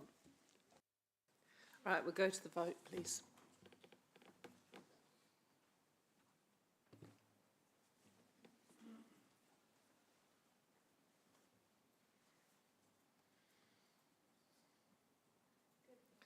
Thank you, Corey and Narelle, for your work. The motion is carried, noting that Councillor Taylor is dissenting. Oh, you had a turmoil. Yeah, okay, cool. Thank you very much, everyone. We're now going to the local government remits. I just note on the, and we'll do each one by one as we normally do. I just note that Amy circulated a memo or an email last night talking about the new Remuneration Authority's determination in which they have made a security system available. Whether that's exactly what the mover of this motion intends, I don't know. And they haven't withdrawn their remit. So in respect to that, I guess, Amy, we treat it as a live remit, as if it's still intended to be put to the meeting, annual general meeting. If it isn't, if it comes out as a result of having been solved by the Remuneration Authority's decision, then that's all fine, right? Is that the way that you would suggest we tackle it? Okay, so we are going to do them one by one. They've actually been circulated, so we'll take questions as a suite on all of them, and then we'll take the vote separately. So do you have any questions that we may or may not be able to answer? I've just got a question. Is there anywhere of these remits back to local government New Zealand where we're encouraging amalgamation? I guess the one from the metro sector is the closest to that, number 5. I'm just trying to move to it now. I can speak to that as the chair of metro sector if it's helpful. The intent of that is to make sure that government gets alongside us with urgency to look at a fit-for-purpose future local government. And we had, as I said in my report earlier, we had a kind of really interesting conversation with some people wanting to be hard and fast and saying government should put a commission in and just do it, right? And then the other membership said, we agree that it should be done, but it should be done with the sector. And so the remit that is coming ahead is of that nature. We agree that it should be done with urgency, but we should do it as a sector with government. So that's where it's landed. All right. Thank you. Councillor Pike, question. Thank you. Yeah, just a question, I'm not sure if it can be answered, on the home security system allowance remit. Just being familiar with the process in previous roles, it was like quite heavily monitored by a specialty security office funded by Parliament. What's the intention of the monitoring? Who is responsible for that? What's the operational cost of that? Is there any understanding of the intention there? So we are very much still working through that process. It was a surprise to have the remuneration determination include that new clause, and it will come into effect after the election, so we've got time to figure out what will happen, but we intend to follow a process that we somewhat have already with a risk assessment, and monitoring is more being done by members themselves, being able to be alerted if there was somebody on their property, but that's very much a work in progress. Yeah, okay. Because it would be quite a difference in nature of things and the At cost. the combined sector where this was floated or mooted for discussion, which was about a month ago, I think. What was said there is that quite clearly Parliament provides a reasonable amount of support to MPs. They get a formal assessment of their home. A security officer comes out and assesses their needs formally, and then they're able to access a fund of money to install a camera or a security alarm or some other measure that they might need. We have never had that. We're on our own. I'm an example of someone who's put it in myself at my own cost on the advice of security people. And so we're just trying to level the playing field. That's the intent, is to make sure that all elected members up and down the country, whether they're from local government or from central government, are privy to some support to keeping themselves safer, especially in their home. But the detail, Amy's right, is yet to be. And I won't know the detail any more than what you've got here until the debate at the conference. So you have to give me a steer of intent to vote on your behalf. There'll be Maria and I will be there as delegates voting. So, should we go through them one by one, or are there any questions on any of the others? Okay, we'll do it one by one. Thank you. Just going to get back to the list. Thank you. So first of all, number 1, the security system payments. We'll do it by show of hands. No, it's show of hands. Do you want me? Show of hands. So we'll go for in support. If you're in support of me casting a supportive vote at the AGM, please raise your hands.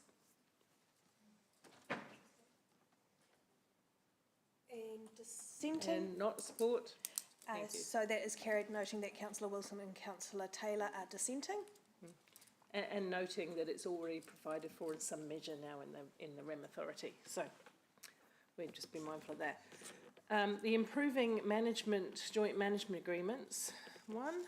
I'm just going to that again. Gosh, where is it? Those in favour of me casting a supportive vote, noting that it's mostly led by the Upper North Island. Anyone who's in support of that, please raise your hand. And dissenting? And dissenting. The motion is carried, noting that Councillor Taylor and Councillor Bidder are dissenting. Okay. Thank you. Going to the alcohol licensing fees, ironically.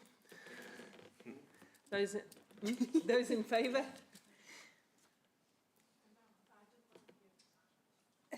And dissenting? Dissenting, I think it's anonymous. Carried unanimously. Anonymous, it's unanimous. Okay, aligning public and school bus services. I have to say this feels like Groundhog Day for me, who was the chair of Regional Council last time this debate came up. But it has some good intent to make sure that buses are maximised, whether they're school. In favour? Cool, thank you. Carried unanimously. Okay, the review of local government arrangements, this is the Metro one. You'll notice that it's been proposed by Tauranga because I, as chair of Metro Sector, I wanted to take a point of view from the council, not from me. So if you're in favour of that, please raise your hand. And dissenting? And dissenting. Carried unanimously. Were you unanimously? You didn't put a hand up either way. He was twitching. I was twitching. Did you see a hand up? Did you not get my twitch? Oh. No. Are you voting in support? Because we do need to be clear with voting protocols. Thank you. And Jeff, you say? Yeah, all right, thank you. All right, thank you very much for that. Aligned. Yeah, I just need to be clear because I don't want any thing. So we're going into the adoption of the annual plan. Sorry, there's the recommendations from open committees first. Yes, you're right. Thank you. The recommendations from open committees will go to the one from the Economic Development Committee. And Okay, Maria, just a second. Pardon? Would it be Maria to Oh, second? actually, Councillor Maria should move that, excuse me, because I think you were there and you chaired it, my good friend. Maria moves and Ewan seconds. Are there any matters on that require? Nope. Go to hands. All in favour? Carried unanimously. Okay. Strategic Risk and Assurance meeting of the 17th of June. Sarah, you want to move? Sure. Anybody, and seconder? Second. Any discussion or question on those? No, that's as it should be probably. All in favour? Finance and Monitoring Carried Committee unanimously. of the 24th of June. Tempting to relitigate, but Maxine will move. Is your deputy not here? I'll second. All in favour? Hands. Carried unanimously. Thank you. Right. We're back into adoption of annual plan. And Thank if we you. could pause, I apologise, we're still working through those final pieces. So I'd like to propose if we could move to Local item water done well? 18. Oh, 18, yep. While staff run swiftly down here, a 2-minute, very long introduction that we will jump down to item 18, and then dependent on where we are, then we will either move into our public excluded session to complete that, or Madam Chair, I know, is Councillor McIndoe still online? Yes. Yes. Yep. Yeah, he's only got another 45 minutes and definitely wanted to be involved in the annual plan. So how are we doing? Just procedurally, how are we doing for timing?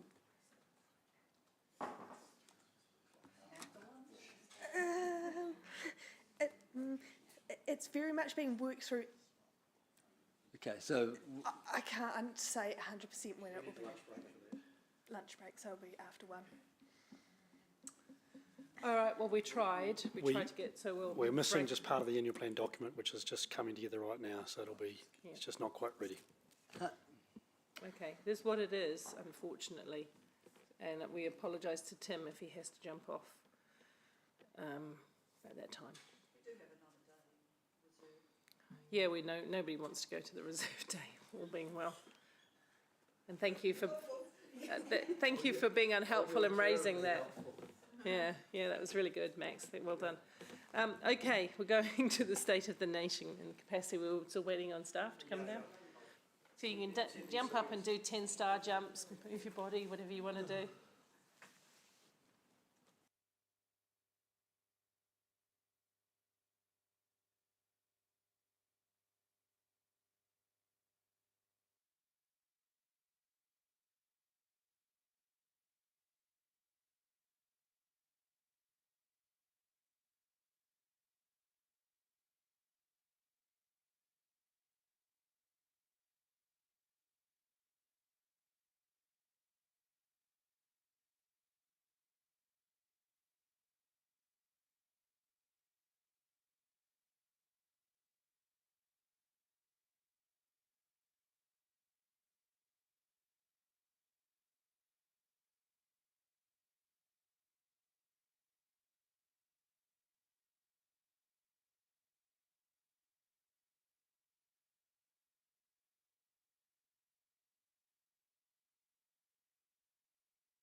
thank you. Now, let's keep it to the gist of it really, because goodness me, we have had some conversations on this at much depth, and I really don't want to go back into that space, so thank you. Summary. Morena koutou. So I will keep this brief. This report follows on from the first part of the State of the Nation that we provided to the April Strategic Growth District Plan Committee meeting. You'll recall, and you would have read, that there was quite a significant resolution that came out of that meeting, and the approach to this report has really been structured around responding to each part of that resolution. A lot of work has gone into this space over the last 6 to 8 weeks. A lot of that work has been around providing improved communication material, which is either online already, certainly online through the publication of today's agenda, but we have, I guess, some updates to do to our website just to take some of that collateral and put it into the public-facing parts of our website. We've also spent a lot of time together in undertaking the risk appetite workshop that I hope was useful to you, was certainly useful to us. And our key recommendation following that workshop is, now that we've got, I guess, more of a feel of the areas where you might have a more open view on risk than perhaps staff do, that we need to go back and really dig into those areas. So the recommendations in the report are really in part around just having a more focused and in-depth information session with you on a number of matters, including risk appetite.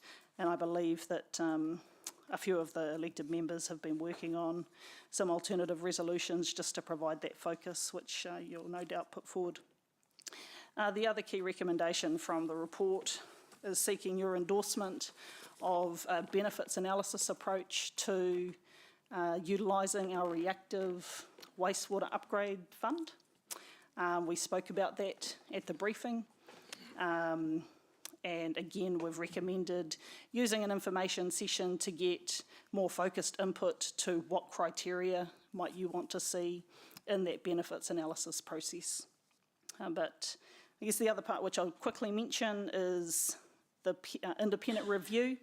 Our proposal is that we speak to everything besides that, and then would invite Blair and Lachlan and Fraser, who I believe is online, to speak to that part. Happy to take any questions.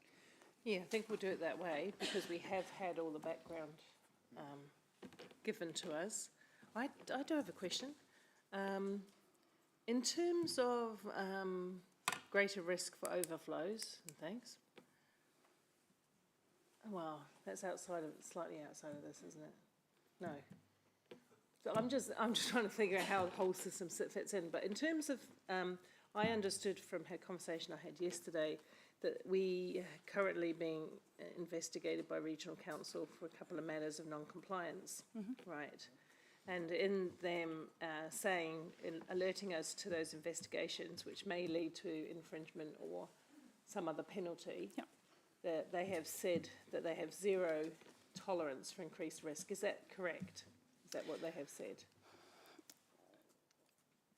So in our conversations with you, we've shared our experience that their tolerance for overflows has been reducing, and that's certainly the case over time at a staff level.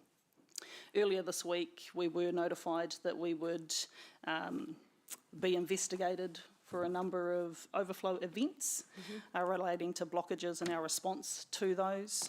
A few of us, after our risk workshop, went over and met with some of the Regional Council staff, really just to share with them what we were doing here, and to test that our understanding of where they sit was correct. They certainly shared with us that it was correct. They have a much more acute focus on wastewater overflows, not just here but across the region. They've been resourcing up to allow them to focus on this area. They offered to attend our next risk workshop so you can hear from them directly. But I think the messages that we got from there, Mayor Paula, were definitely that their tolerance to overflows is very low. So through the chair, just to add to that as well, Andrew Parsons and myself met with Brett Sinclair, so one of their GMs, and that message was reinforced as well. That's what I heard. Exactly the same. That's what I heard through political contacts as well. Just in terms of that, there's with these couple of things, what sort of typically occurs? Is it in a fine infringement or a directive to clean that situation up, or mitigate the effects? What do we normally find from the regional council? Because it's quite a big fine if they gave the full version, right? What's the maximum fine they could give us for wastewater overflows? This might be irritating to you tapping the table, Ewan, but these are good questions in my view. I just want to understand the full. We can come back to you with that.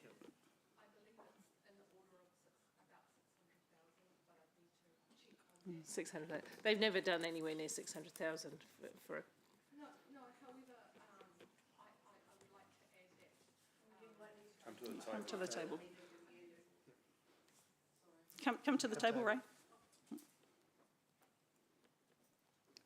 So this is Ray Simpson, for those of you who don't know him.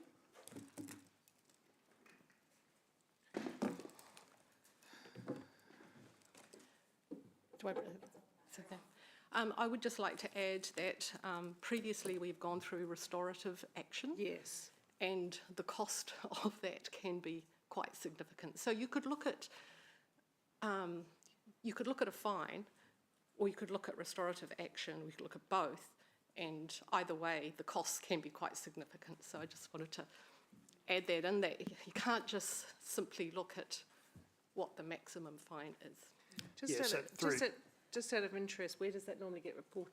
Because I can remember a previous incident, and we did restorative action. I don't know how much it costs, because I'm not quite sure where it reports to. I don't have those figures. Typically, it's the Infrastructure and Transport Committee. Okay. Yeah. So through the chair, just to add to that as well, having been through that process, what Ray is saying is right. Is production order and all the work that you do, regardless of the fine that you get, it's a lot of staff hours and a lot of input to get to even if you're not prosecuted. Yeah. Okay, so another question, just now taking it up a level. With Taumata Arawai and our requirements, our greater requirements under Local Waters Done Well that are coming our way, is it correct that they're likely to be quite tough on regulation for wastewater issues, or what are they saying? I mean, the government, has been criticising regional council a little bit, but what's coming out of Taumata Arawai in terms of their appetite for? I can't answer that. Well, I might have a go, Ray.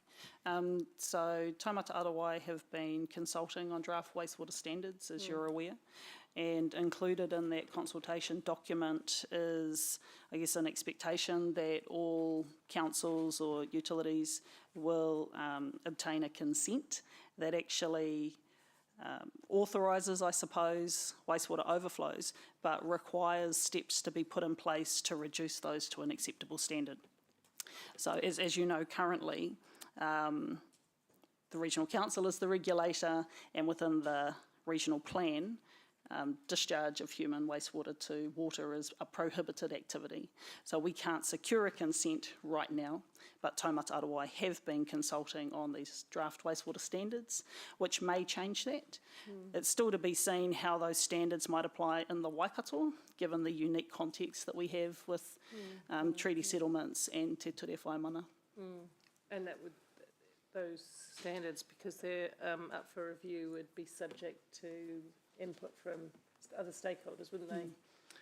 Yeah, they've been out for consultation and closed, but yeah, we haven't heard anything. Thank you, that helps me for the moment. Thank you. Councillor Wilson. Thank you. Jackie, in terms of option 3, can you explain to me in the simplest terms possible,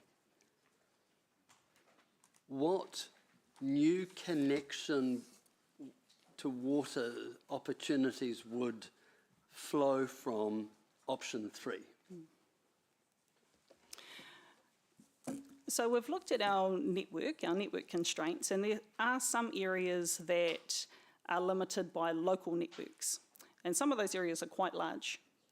And so we believe if we can address some of those local network constraints, and some of them might be, you know, compared to our big investments, relatively small, that it would unblock the current choke in the local network. Quantifying exactly how many it would provide is something that we still need to do, and we've got the work underway right now. There's about, I think it's between 7 and 11 different sites across the city where we think that there's an opportunity to be more proactive to address local network constraints. And we're wanting to bring that back to the 12th of August SGDP. All right, thank you.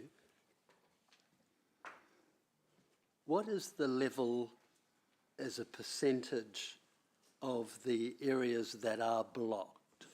So you've said that you've identified potentially 7 to 11 areas that could be unblocked. 7 to 11 potential projects. Okay.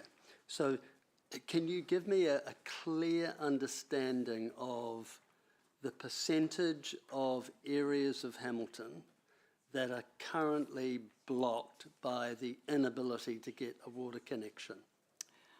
I could get someone to have a look at that. I don't know the proportion off the top of my head, and I'd just be eyeballing it from the constraints map that we've produced. Okay, sorry. So we don't have the exact percentage of areas of this city that currently can't get a water connection? We can get that pretty simply. I just don't know it off the top of my head. I would be guessing. I'm just astonished by that. It's just, I guess, giving you a percentage as opposed to, here's the graphic that shows the constrained areas versus the rest of the city. Right. But we can get that so let's use the graphic. I've seen the graphic. It's in blue. Mm-hmm. What would your professional analysis of that graphic be as a percentage of the city? Looks like about a third to me. A third of the city is blocked off, can't get a connection. Is constrained. Is constrained. Well, just help expand on what you mean by constrained. If I'm in that area, can I get a connection? Well, there are two types of constraints that we've identified. There's strategic network constraints, so that's the big parts of the network, and that's shown in the dark blue. And then there's the local network constraints.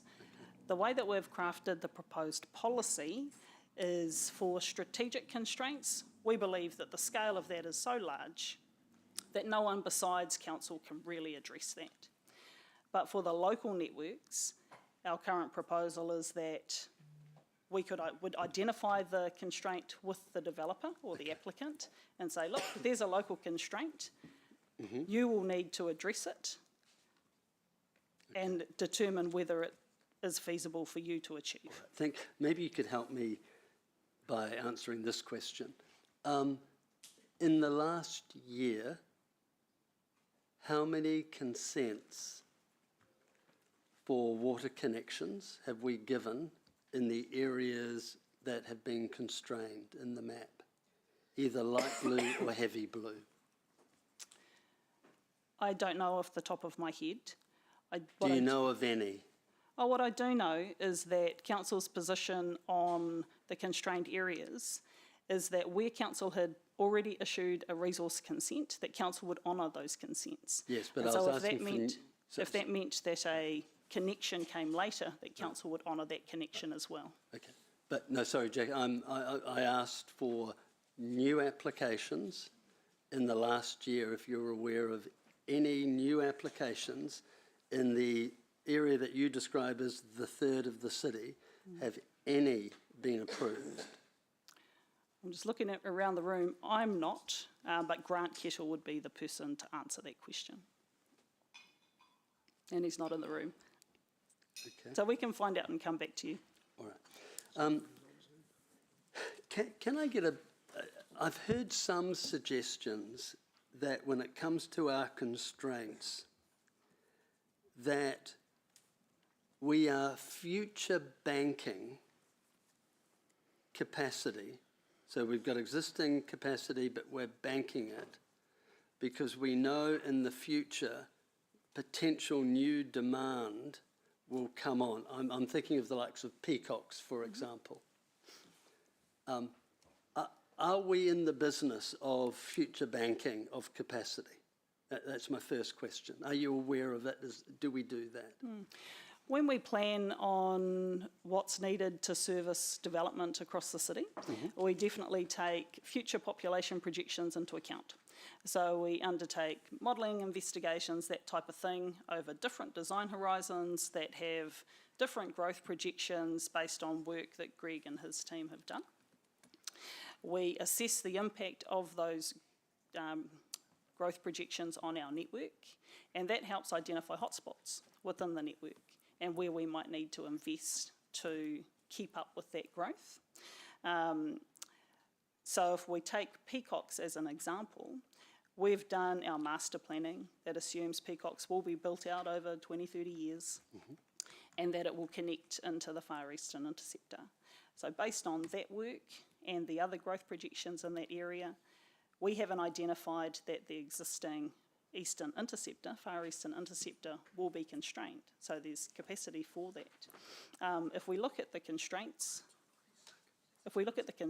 map, these are not these constraints are not due to the networks that our big greenfields areas connect into. So the reason for these constraints is not because we have some banked capacity in our network, because these areas don't flow to those parts of the network. Right. So the reason for those constraints are local constraint. There's two parts. Two parts, Yep, or so the broader. or the strategic parts of the network that they connect to, which are the Western Interceptor and the Eastern Interceptor. So our big growth, greenfields growth areas don't connect into those networks. So sorry, through the chair, just your previous question, councillor, Grant, we expected Grant to be here. He's away, he's at home sick, but he's watching. Yep. And there's no new consents have been issued. Right. Yep. So in light of the fact there's been no new consents, do you agree that that's a significant problem for a city like us, that the third of the city hasn't been able to approve any consents in the last 12 months in those areas? I think this is a key challenge that growth cities like ours face, in that you've got a lot of growth pressure, but you also have significant infrastructure constraints and financial constraints, which mean you can't provide for that growth everywhere all at once. And that's really been a key part of the Plan Change 12 strategy and HUGS, is to prioritise those areas to help direct where investment in infrastructure should happen, and recognise that that will mean there are some parts of the city that aren't prioritised because we're not prioritising the infrastructure investment that's needed to unlock them. Final question, it's on that point. Yeah. In your time here, Jackie, what requests for spending have you made that would have alleviated those restraints that council have rejected? Which, over the last few years, what funding requests have you made that would have relieved those areas of constraints? Because I get what you're saying. It's about the fact we haven't spent the money. Yep. Okay? So I'm just asking what requests have you made? Right, because I think this think is, it's- eh? Use the word staff. Yes, I'm just, Oh, yeah, sorry. sorry. That's what Yeah, I was yeah, just yeah, about to yeah, yeah. clarify. Sorry. You're not talking about Jackie and No, putting no, her no, on the spot. no, You're talking sorry. about what advice Yeah. has staff given in terms of, I yeah. unreservedly apologise. That's all right. Jackie, I was meaning the council. The royal Yeah, you. The royal you. Yeah. Can you help me understand exactly what requests for funding that staff in the water sectors have asked council that we've rejected? I can bring a summary of that to the 12th of August SGDP. We have documented it. There's quite a story to track. But I think, you know, council does need to, I guess, just recognise the decisions that you have made to invest in addressing existing issues and to unlock those areas of the city that you've prioritised. Yeah. So Greenfields, you've committed to the infrastructure that's needed to service those areas, and that's part of your land use strategy. Yeah. Stage 1 area, there have been commitments through IAF, you know, to provide the infrastructure that's needed there. There are some significant buckets of money that we put forward to the last LTP that weren't funded, and I guess that's because of financial constraints, but 2 of those were some pretty large proactive upgrade buckets, so for big programs that weren't funded. But we can pull a list together. Yeah, sorry, Mayor Paula, for the list, obviously I'm interested in the list that comes to us as governors, not the list That gets generated filtered from before you get waters. here. Before it gets to the SLT, I want to understand the list that the SLT recommended to us. Okay, Yes. Yep. great, thank you. Thank you, Mayor Paula. I've got questions in 3 areas. The first area is for Fraser.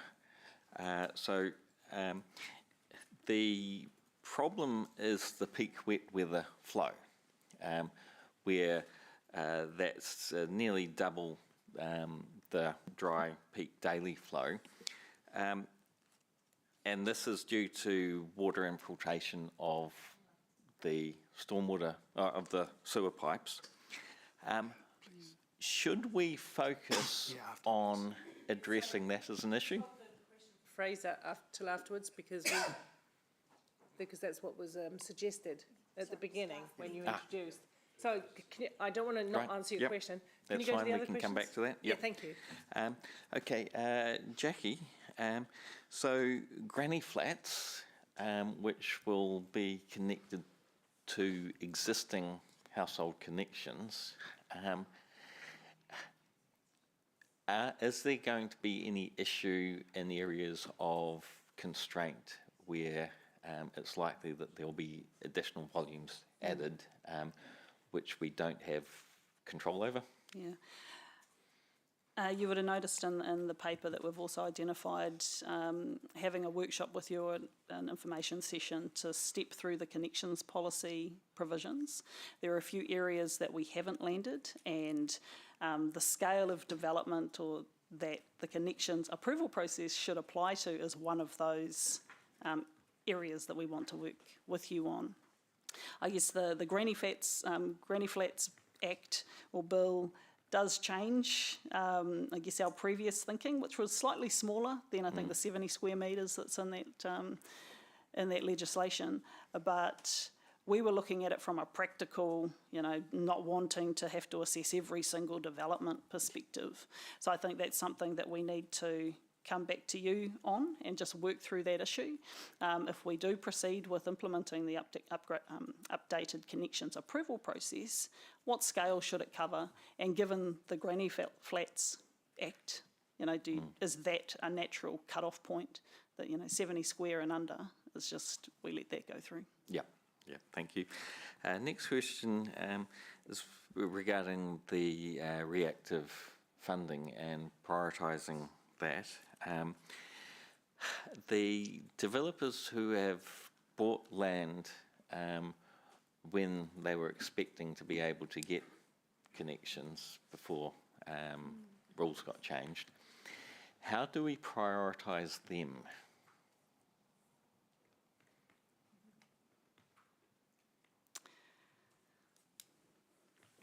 That's, I guess, an interesting question for us to work through. The way that we are approaching the reactive fund is not so much driven by individual developers, but driven by the upgrade projects themselves and what areas they may support development within. The criteria that's used to determine which of those upgrades happens ahead of the other is something that we want your input into, because you might have some views around, well, you know, these types of projects that support development of a certain type or in a certain area are things that you want to see prioritised. So that's what we want to work with you on.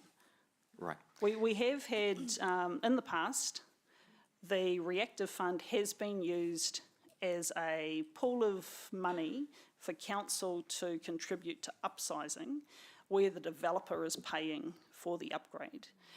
So that's how it's been used historically, is, you know, if a developer has to upsize a pipe, council has some future growth that it's projecting, wants to make it a bit bigger, then the reactive fund has been used to fund council's contribution to future-proof it and make it a bit bigger. And that would typically be on a larger scale than one site where you're putting on half a dozen townhouses? Yes, sometimes, but in some developments it is for quite a low level of intensification. Right. Yeah. I guess the other thing just to add is there is a reactive fund for within the stage 1 area that was secured as part of the IAF grant. So I guess what we're talking about in terms of the reactive fund that's in the long-term plan is separate from that other bucket of money that came through the IAF. So stage 1, I think there's potentially a different approach that could be taken there because you've got another pool of money to draw from. Mm. And when and you're prioritising growth in the stage 1 area. And when would you be seeking feedback from us on prioritising those particular developers who are trapped? Or prioritising the use of the reactive fund and what criteria you might use to go through that process. We haven't found a date yet. Yeah, it's part of the resolution. So Councillor, before you break. Part of the resolution, obviously requests an information session to be held to talk about that topic. So we just haven't got a date for that yet, but that will be exactly the focus of that session. Perfect. Yeah. So the rest of my questions are for Fraser. Yeah. Thompson? Thank you, Mayor Paula. Thanks, Jackie and Kevin. I've got a few questions. In terms of the reactive funding, can we, when that further information comes to the briefing and that future meeting, can we understand what we could achieve? Is there more that we could achieve if that fund was larger, if we pulled, for example, that funding in from the year 3 to do more this coming year? What would it look like if we wanted to be bold, and what could we physically go out and achieve in terms of those local constraints? Yeah, absolutely. Okay. Yep. Thank you. Another question for stage 1 and the reactive fund for that. If a developer, for example, needs to replace a pipe down to their development and it has to go, say, down the length of a street, that can become really expensive. Is it only the upsizing that the reactive fund covers, or do we also cover the benefit that all the other houses along the way accrue from them doing that development? It's a negotiation, Right. but we would need to look more broadly around how we best deliver on the growth aspirations within stage 1. But I guess by putting local network capacity on the developer, it triggers the conversation. So it would be a negotiation piece. Okay. Okay, thank you. is that something that we could have further conversation around as well? Yep. In terms of do we know within the overall constrained areas how much overall is, or approximately is local versus strategic? So how much could be solved through those localised fixes? Just looking at the map, it looks about 50-50. Yeah. But there are some areas that are strategically constrained that are also locally constrained. So there's a bit of double up there. But it looks, like it's about 50-50. There are, I guess the exercise that's being undertaken right now is to try and identify, well, what would you need to do to unlock some of the key choke points in those local network constraints. And we're wanting to bring some of that thinking back to you on the 12th of August. Okay, thank you. And in terms of the utilisation of capacity in that part of the report, will we have, I understand, following the discussion there, we do take into account when we're assessing the capacity for the actual treatment plant, for example, the future growth expected. So will there be the option to provide guidance around whether we take a more first in, first served approach to that on the 12th? Yeah, we're going to bring back a more substantive report to the 12th of August SGDP meeting on that whole subject. Okay, excellent. Thank So you. some work is happening right now on that subject. Okay. Thank you. And yeah, sorry, I'm just thinking. Okay, I think my other questions are for Fraser, so appreciate that. Thank you very much. Just a question in terms of the options. Hopefully this is aimed at the right place. The option around the cost-benefit analysis, that's sort of consistent with some of the messaging that's coming out of, is it consistent with some of the thinking that's coming out of the Infrastructure Commission around best investment in best infrastructure to do that cost-benefit analysis? Yeah, it's a pretty common approach to decision making. Yeah, but I think I've seen quite a bit more commentary on that approach to infrastructure just recently.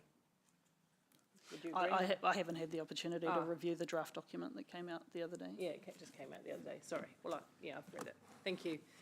Okay, where are we at now? So, who?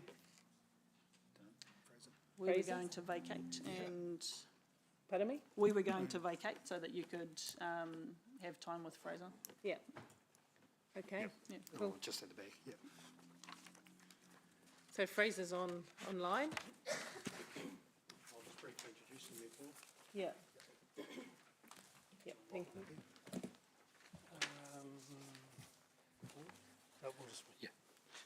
Good morning, Fraser. Thank you, Mayor Paula. I'll just briefly introduce independent reviewer. So, as outlined in paragraph 30, the scope and the reviewer were delegated to staff to work with the chair and deputy chair of the committee, and through that process we identified and agreed Fraser Campbell, who I'd like to introduce, who's on screen. Fraser's based in Whangarei. Fraser is an environmental engineer, a resource management and development contributions commissioner with over 45 years experience in engineering, waters in particular, and over 20 years in RMA hearing commissioner experience across a wide range of jurisdictions in New Zealand. Fraser's review has been completed in two parts. This was quite deliberate. The first part, which is on attachment 6, page 520, looked at the current regulatory context, risks and risk tolerances, our wastewater model, and views on Hamilton City Council versus other metros. And then the second part of the review, which was a late attachment on page 711, looked at the key drivers that have led to the current position, and then also looked forward, identifying options or recommendations for Council to consider. Now, through this process, Lachlan has managed interaction with Fraser. Lachlan has acted as the,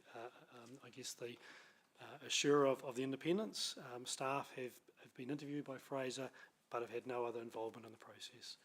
So I'll hand over to Fraser to briefly speak to his reports and then take any questions. Thank you, Fraser. We're in your hands. Thank you very much and good afternoon. So, as indicated, there are two parts to the report. The first part that you've already, excuse me, you would have received with the agenda, and that basically was a sort of foundation of moving into the second part. And to some extent, probably the recommendations that are in part two are the ones that probably best to focus on in terms of where I got to with the review.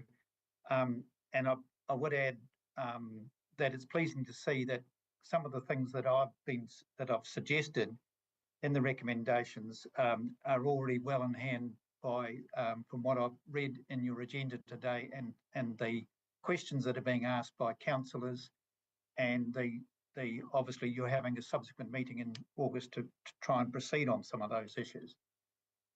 I thought, based on my discussion with Lachlan earlier on, that would leave most of the time to the questions that clearly you councillors have. So you've got the recommendations from the part two, I assume, in front of you. I won't take up your time and go through those, but they're certainly they're generally consistent with where the council officers are moving in terms of providing advice and in response to your concerns about capacity. Okay, let's take some questions then. So I've got Councillor Bidder first because he was in the queue. Is that all right, Sarah? Thank you. Thank you, Mayor Paula. So, Fraser, thanks for your report. Could you talk a bit more about the peak wet weather ingress into the sewer pipes and particularly in the older infrastructure, as to how much attention we should be giving that? Okay, so this whole issue of infiltration and the other half of that problem, the inflow, is a problem that virtually all councils, all water entities around the world have. And as your network gets older, particularly with the older types of material, the problem generally gets worse. It is a very hard one to deal with, and various councils have come to the conclusions that they need to look at trying to deal with infiltration and the other part, the inflow. But most councils now in New Zealand are looking at a three-pronged approach. Try and deal with the inflow, provide capacity within the network to take out those peak flows, and your council is doing that. And then thirdly, they're providing more capacity in their wastewater plants to actually deal with the flows that arrive at the treatment plant. And as the discussion that went on this morning, you've got the added issue with the very low tolerance for overflows, whether they be wet weather or dry weather overflows into your network. So the approach I think that your council taking is the correct approach, trying to deal and solve the problem of infiltration by going through and upgrading your network as the only approach I think is a very expensive and very time-consuming exercise. So I think what you're doing is you're on the right track. Thank you. Thanks, Fraser, and thanks for all of your work in such a short period of time. You talk in your report about the significant lag time between consents and actually building. Can you speak to this a bit more? For example, how long is that lag time? Are you seeing that we're assuming that those developments will go ahead and taking that into account in capacity? Just interested in your thinking around that. Okay, so that graphic, as you're probably aware, is taken out of your annual economic report, and the timeframes up to 10 years for that, I think are important in terms of understanding the capacity that's being allocated for example, at a subdivision consent time can take up to 10 years for that to actually be taken up in terms of flows from a house being occupied. Now, it will vary a lot, and it depends on the way that developers want to develop their land, depends on economic cycles, but it can potentially be locking up capacity for quite a period of time. Some developers will get consents for 200 or 300 lots, but it could take them a number of years for them to actually bring that to the market and for then those properties to be built on. So I think it's an important consideration, and it was good to see it identified in that economic report as being a factor that needs to be looked at as to what is the available capacity. And it also informs a little bit about what you're thinking as to, do you reserve capacity or do you deal with it on a first come, first service basis? So there's quite a lot of different philosophies that councils approach those, and it just depends on your particular position, how you want to deal with that. Thanks, Fraser. And would that largely be in greenfield areas, or is that potentially an issue in the brownfield as well? Well, I think you generally tend to get larger developments in your greenfield areas. Brownfield, I haven't seen the exact figures in Hamilton. You can get in a brownfield situation, you can get an extensive redevelopment, and you could have, particularly with the intensification, you could get quite a lot. You could get 50, 60 lots, but you're probably not going to be getting the large numbers of lots that some of the greenfields, some of those greenfield ones that I've seen could be in the vicinity of 1,000 lots. Yeah. Okay, thank you. In your report, you also talk about making the assumption that the infrastructure will be upgraded, where it's in the budgets, that we update that in our maps. How far ahead would you look in terms of saying, okay, there's infrastructure planned, so we allow this development to go ahead?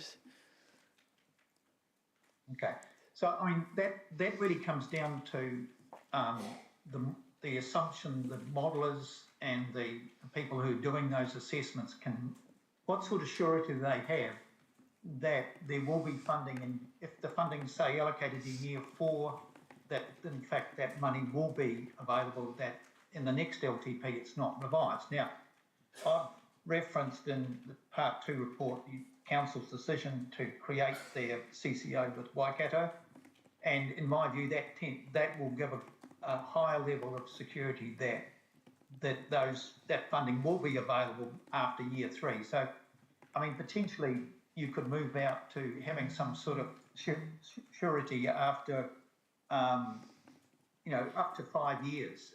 After that, it's probably a little bit hard to guarantee funding, but you can certainly, I think, with a CCO type that you've decided to form, gives a greater level of comfort in terms of longer term planning for infrastructure being in place as and when it's required in terms of the new growth projections. Okay. And say for example, there's a brownfield section and there's an infrastructure upgrade planned within, say, and it's 5 years away.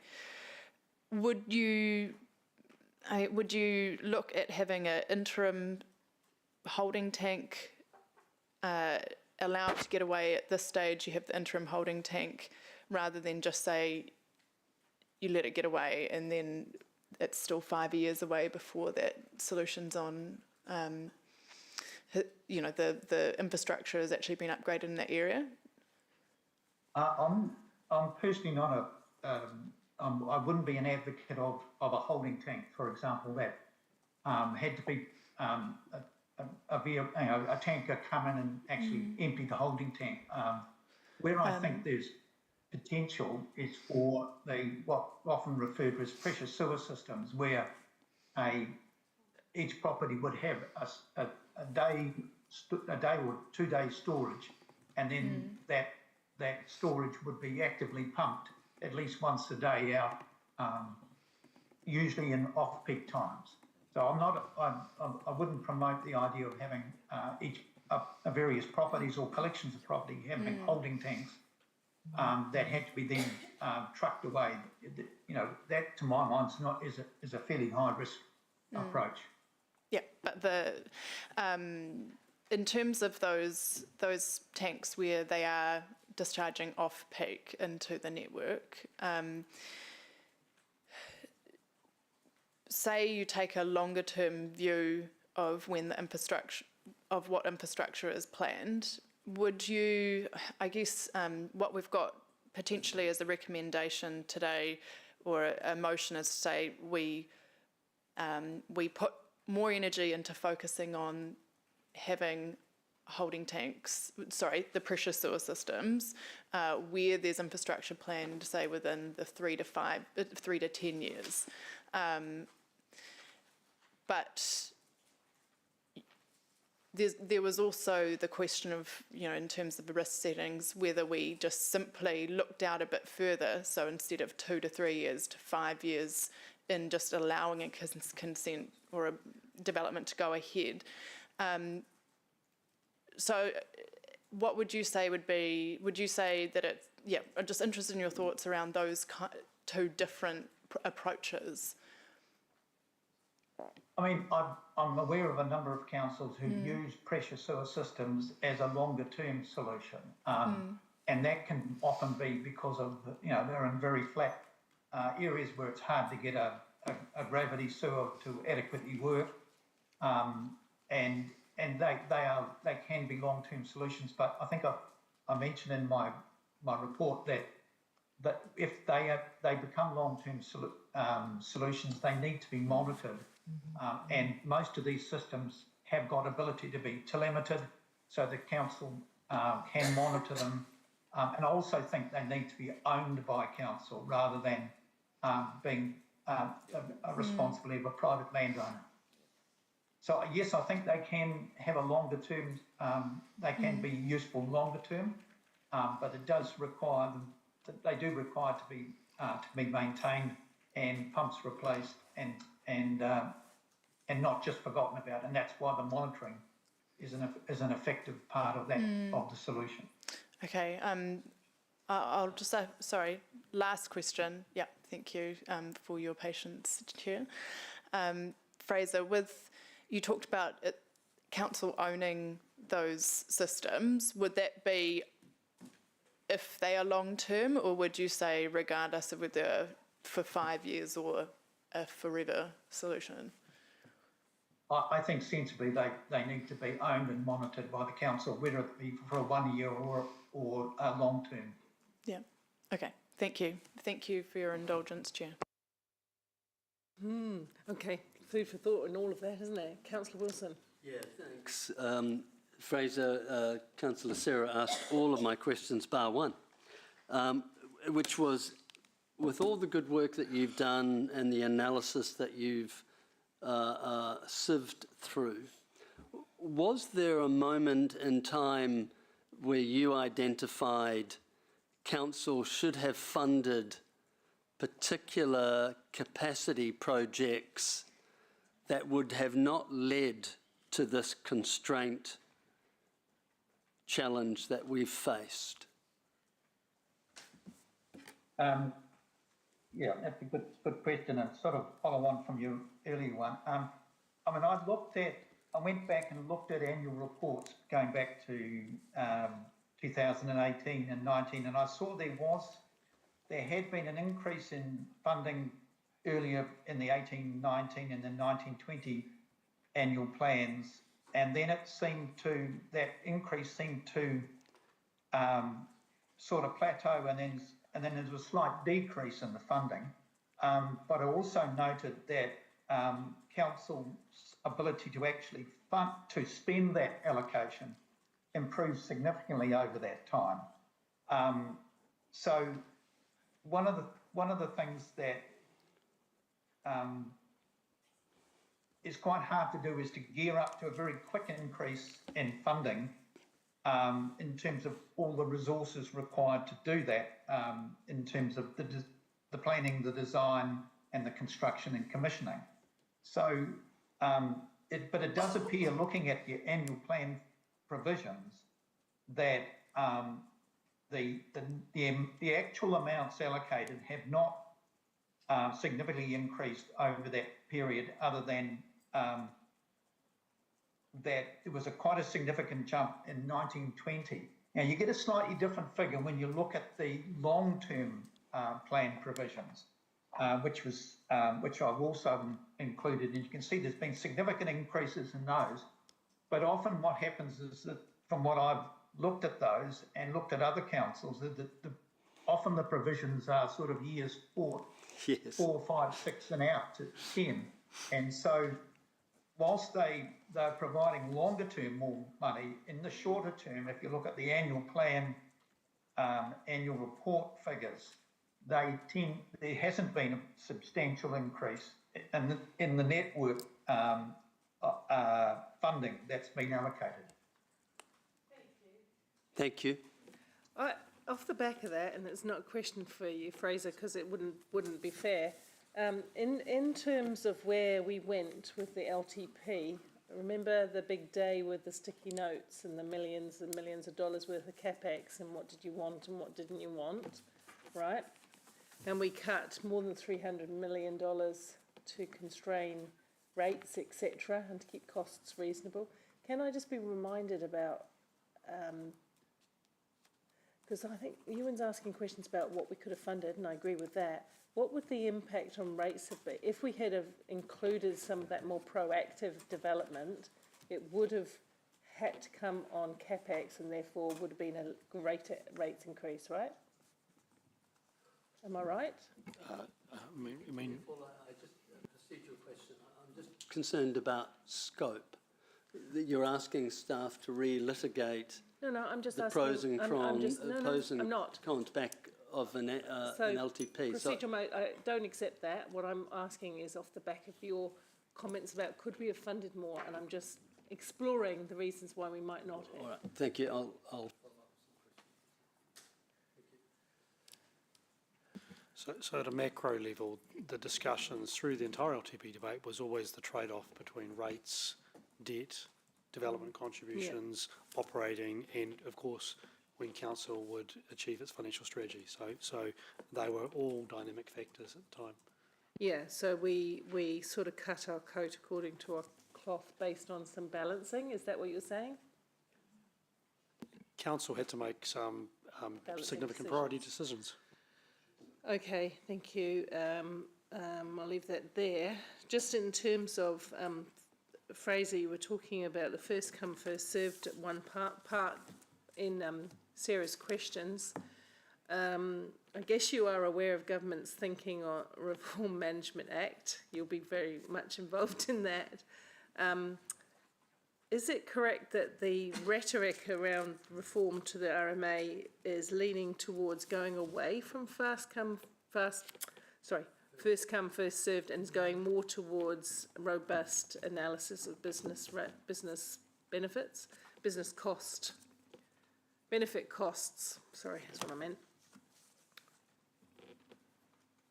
I must admit, I haven't followed exactly where the current thinking is. I've looked at the drafts that are out for comment at the moment in terms of infrastructure. But I mean, I've always believed that benefit cost is a pretty useful tool. I studied at Waikato for postgraduate diploma in economics in cost benefit analysis. So it's something that I think is a really useful tool, but it is only a tool. You know, you still got to make decisions based on a range of other factors as well. Thank you. Yeah, that will do for me. Thank you. Ewan, you've got a couple more questions? Yeah, just to follow up your question to Blair. Blair, just to remove any ambiguity, when we were setting our LTP in 2020, ultimately elected members made a series of decisions based on prioritisations. Correct.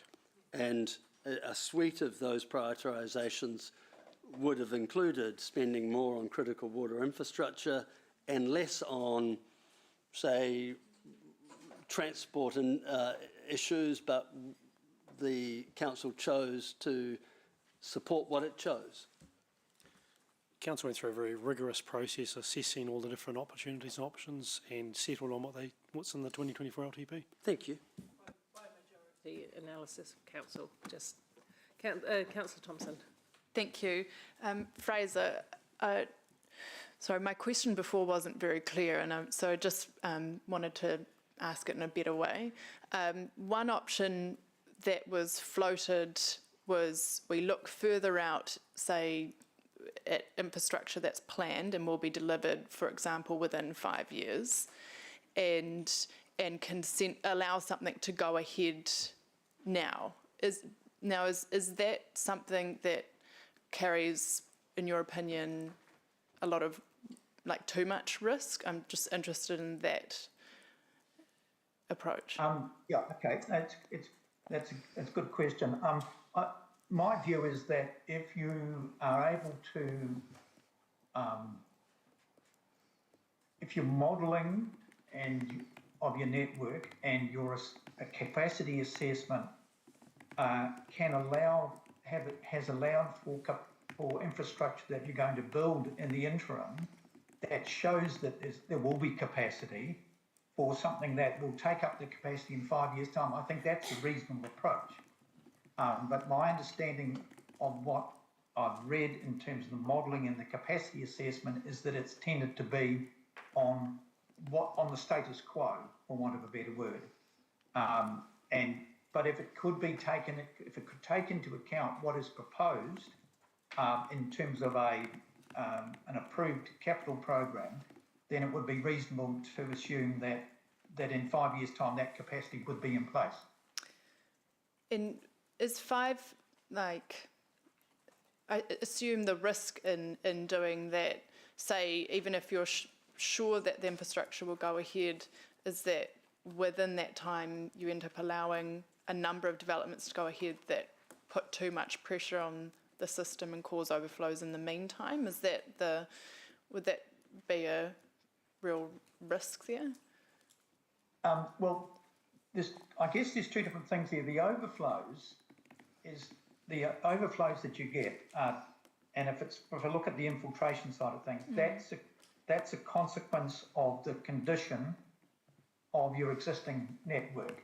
Now, if you're able to do rehabilitation or renewal of your parts of your existing network, that then provides, it then deals with that infiltration in that particular part of the network, and might even be a local, various local roads or local network, then that might provide capacity for you to be able to connect new properties. If the issue is primarily about the wet weather capacity. So if you can either reline or replace those pipes, you're not going to be getting the infiltration, and that might enable, during the capacity assessment, to say, well, we do now have capacity and we can take in new development. So that is a realistic option, yes. Right, okay, thank you. Councillors, we've had robust, thank you very much, Fraser, for your very thorough analysis and your independent view and answering those questions today. Councillors, we've had robust discussion on this now, and we have to move towards the decision-making part of this.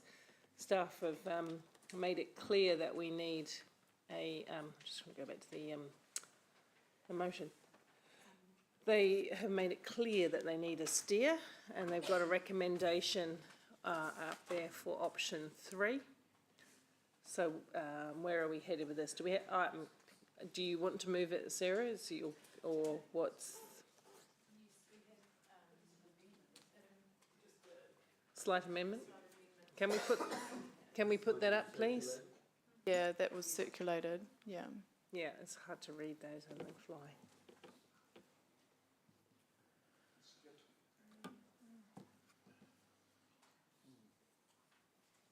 How do you feel about it? Can I ask about that one now, given you're the mover, Sarah? Yeah, sorry. May I ask about that now, given the questioning that you asked of Fraser, who talked about very much the need for monitoring as a vital aspect and for proper pumping, not excavating or emptying the tanks manually with a truck. What does that speak to here? The on-site, maybe that was just assumed to be kind of implicit there. That would only be for the off-peak discharge, not something where you'd have a truck to take it away.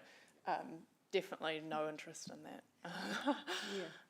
But this was from a system off-peak. Yeah, so the question that we asked staff was because staff said, look, we need a little bit more of a narrowing, ideally, so that to manage work, the amount of work that's required to look at all of these things. And so our question was, well, what would be the best thing that we could do that would give the greatest benefit with the least risk, kind of balancing when you balance it all. And this was what staff had come back with. So we're saying for this particular workshop that this is what we first focus on. Yeah. Okay, that's fine. And the other question I have, so I'm glad to hear that. So we'll have to write up the notes in the minutes that make it quite clear that we're not talking about those other sorts of systems that weren't supported. Yeah, you could say interim on-site solutions in brackets pressure sewer systems or something. I just don't want to lose that point in the churn, that's all. And another question for you, Sarah, if I might. Meeting defined characteristics to be determined. I'm always a bit nervous of approving a motion that has to be determined in it, unless we're really clear about. Yeah, so this is subject to. Is it still coming back? Well, to it says just. Sorry, I interrupted you. Sorry, it says explore the implications. So this is to come to an information session. So it's then there'll be further discussion around what criteria we would have for developments that would consider for. Okay, so as long as it's coming back through a process, we're not nailing it down today. We're just giving staff direction. Is that the intent? Can I just say something? Yes, please.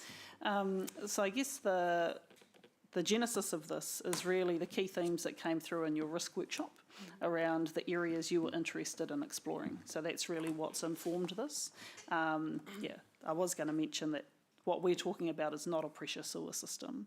So it's on-site storage and off-peak pumping. So if that clarifies. But it's not pumping, sucking, it's pumping. No, it's not tankered waste. No. Okay, so maybe we say off-peak pumping. Yeah, thanks. Thanks, Jackie. That's helpful, thank you. I just want to make, totally. The devil's always in the detail with these things. Okay, thank you, that's clear. There isn't a mover or seconder for the staff recommendation as it was, and the staff have had input to this one anyway. So this is the motion that's being put by Sarah and seconded by, I can't remember. Yes. Councillor Taylor, thank you. So let's go to the debate. Would you like to start? Thank you. Yes, I think this has been a really good process, having a much closer look at how we're managing wastewater and having that independently reviewed as well. I am really interested in this reactive fund, and I want us to be bold with it. It's not a huge amount of money that we have, so I want to understand how far would that go in terms of unlocking some of these local constraints, and also can we be bolder and can we actually do more to really make a meaningful difference? So I'll be very focused on that. And I think that with interim on-site solutions, we can do a lot to mitigate the risk around that by monitoring those, or potentially taking some ownership over them, and then recouping the cost so that they are user pays, so that we can unlock areas while minimising the risk to the environment and the risk of overflows. So yeah, I look forward to continuing to do more work on this, and I thank Fraser for his work and also all of the staff for the huge amount of time that you've put into this. There's still quite a lot of work to do. Thanks. Councillor Taylor. Thank you, Mayor Paula. Yeah, let's obviously support this. I think for me it's important that we keep up the momentum we've achieved in recent weeks with the workshop. I felt there was clear direction from elected members at the workshop that we wanted to take a bit more risk. And I just want to emphasise the importance of this, because I sort of picked up a feeling from some that at the workshop that we were maybe wasting staff's time or that we were getting into the kitchen too much, but I completely disagree with that. Infrastructure, water and wastewater, it's a massive part of this council's operation, and we should be all over it as elected members. And I don't think staff and elected members have possibly been close enough on this over the last couple of years. And I think this council, as elected members, have probably been guilty of funding the wrong things in the last 3 to 6 years as well, perhaps not paying enough attention to the core spending. So going forward, I don't want us to be scared off by the regional council threats of prosecution. They've got their job to do, but we've got our job to do with a growing city as well, so there will be tension, but let's get on with it. And I think there's good news, because for the CCO, they've got a big development plan. They're getting more funding to get stuff done over the next 10 years. And I think that will allow us to get some developments away, pending infrastructure coming with some short-term sort of methods in between. That's one thing. We've also got a reactive fund, which we can try to use to free up development in areas. So I just want to encourage staff to keep up the momentum that we've got on this, and I'm really looking forward to some sort of tangible results in the near future. So thank you. Thank you. Councillor Wilson. Yeah, thank you. Look, I want to start with the positives, and the positives are the motion in front of us is a logical, workable solution that has stemmed from that very good and worthwhile workshop. And so I thank all those involved in landing on this resolution, or as I'm calling the solution. I'm particularly interested in ensuring that the reactive fund is appropriately funded. I'm not convinced the 800,000 a year for the next couple of years is enough, and I think we need to seriously look at making that a significantly bigger fund. But let me just reiterate what the problem is, and the problem is, in my view, and just look at the data. So we've had a loss of up to $28 million in GDP for the city since 23. And if you extrapolate that over the next 10 years, the negative effect on GDP will be $72 million for Hamilton's output as a result of this constraint. It's very clear, and Fraser articulated it really well. He went and looked.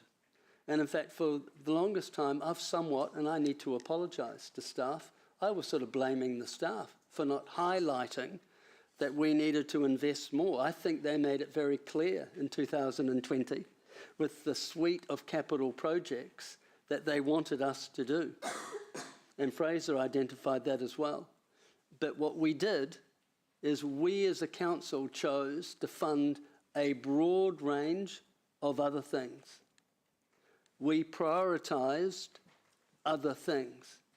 And there will always be this real tension between what people called conservative, financial conservatism, and those who feel that, in fact, we should do everything all at the same time.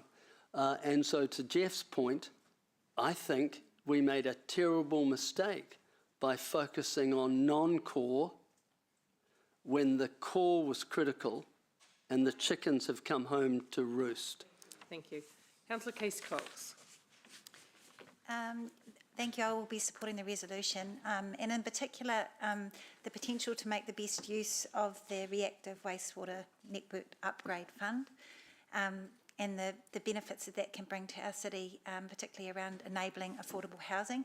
I agree with Councillor Sarah, and I want to thank you for all the work you do, Sarah, in this regard. You're a real leader in this space.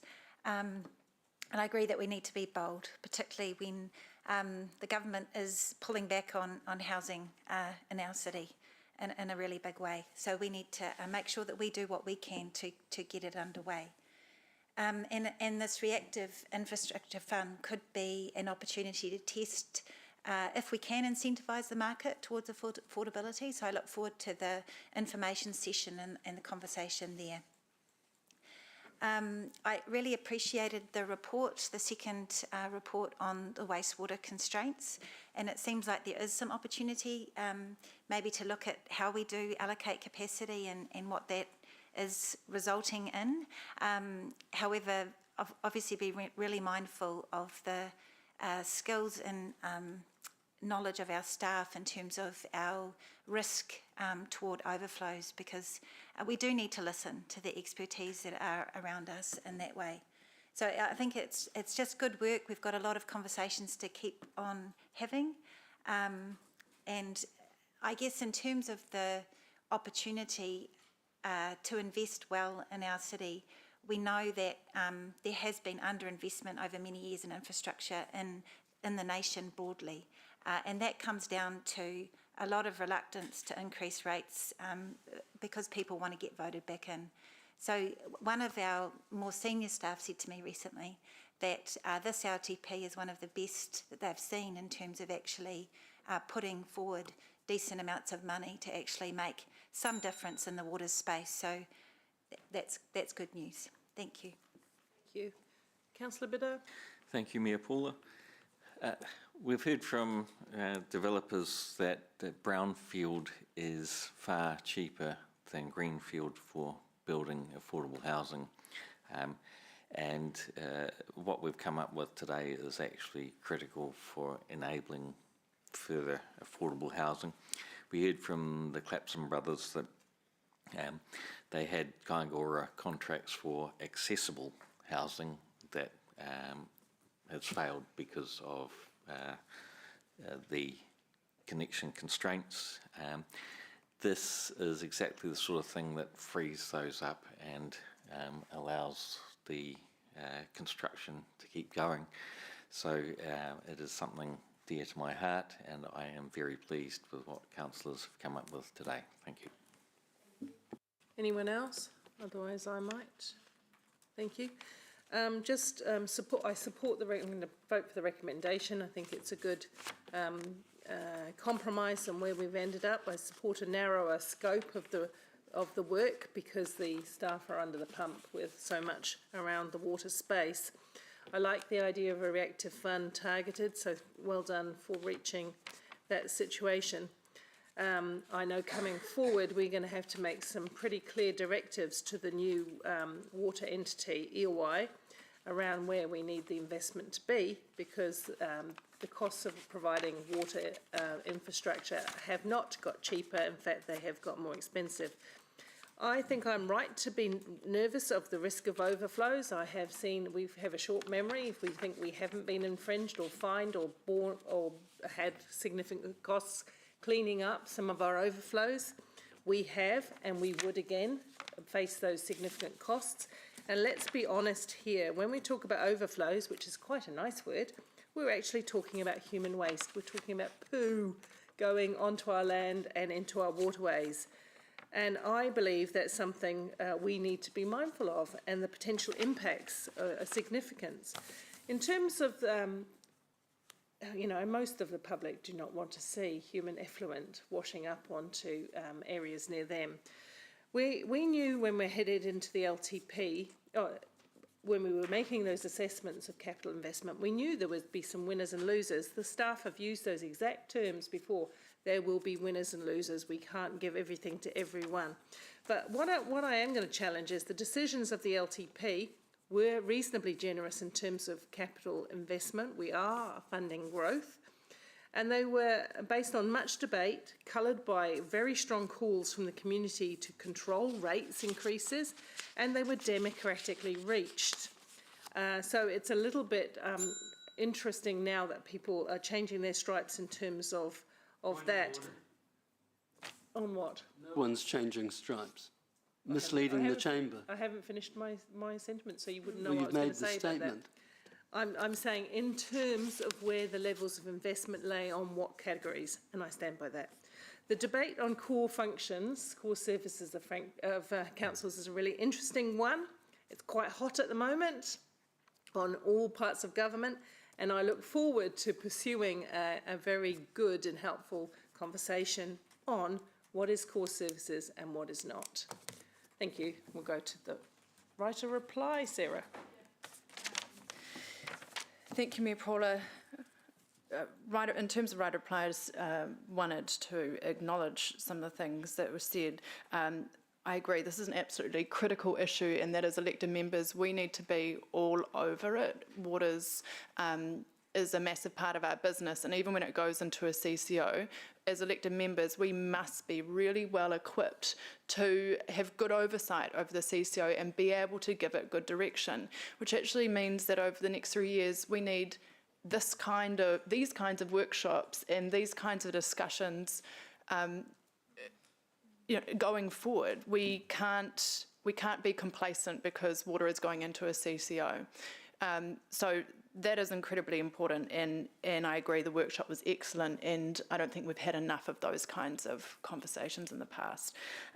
This LTP, we're spending $2.375 billion on water infrastructure.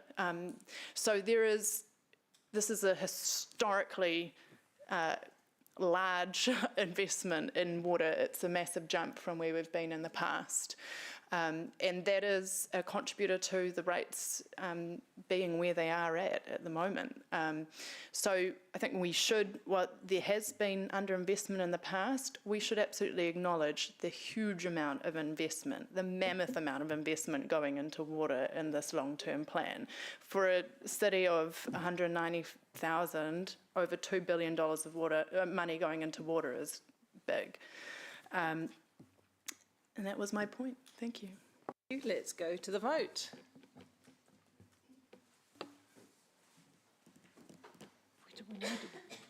When are we doing the CCO one then, the local government?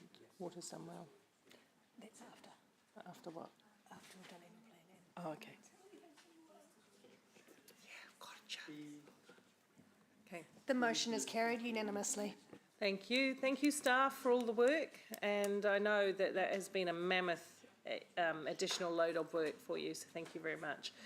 Councillors, we're going to move into public excluded, and then we're going to take lunch. Then we're going to come back and do the annual plan, and at the end of that, we will do the local water done well.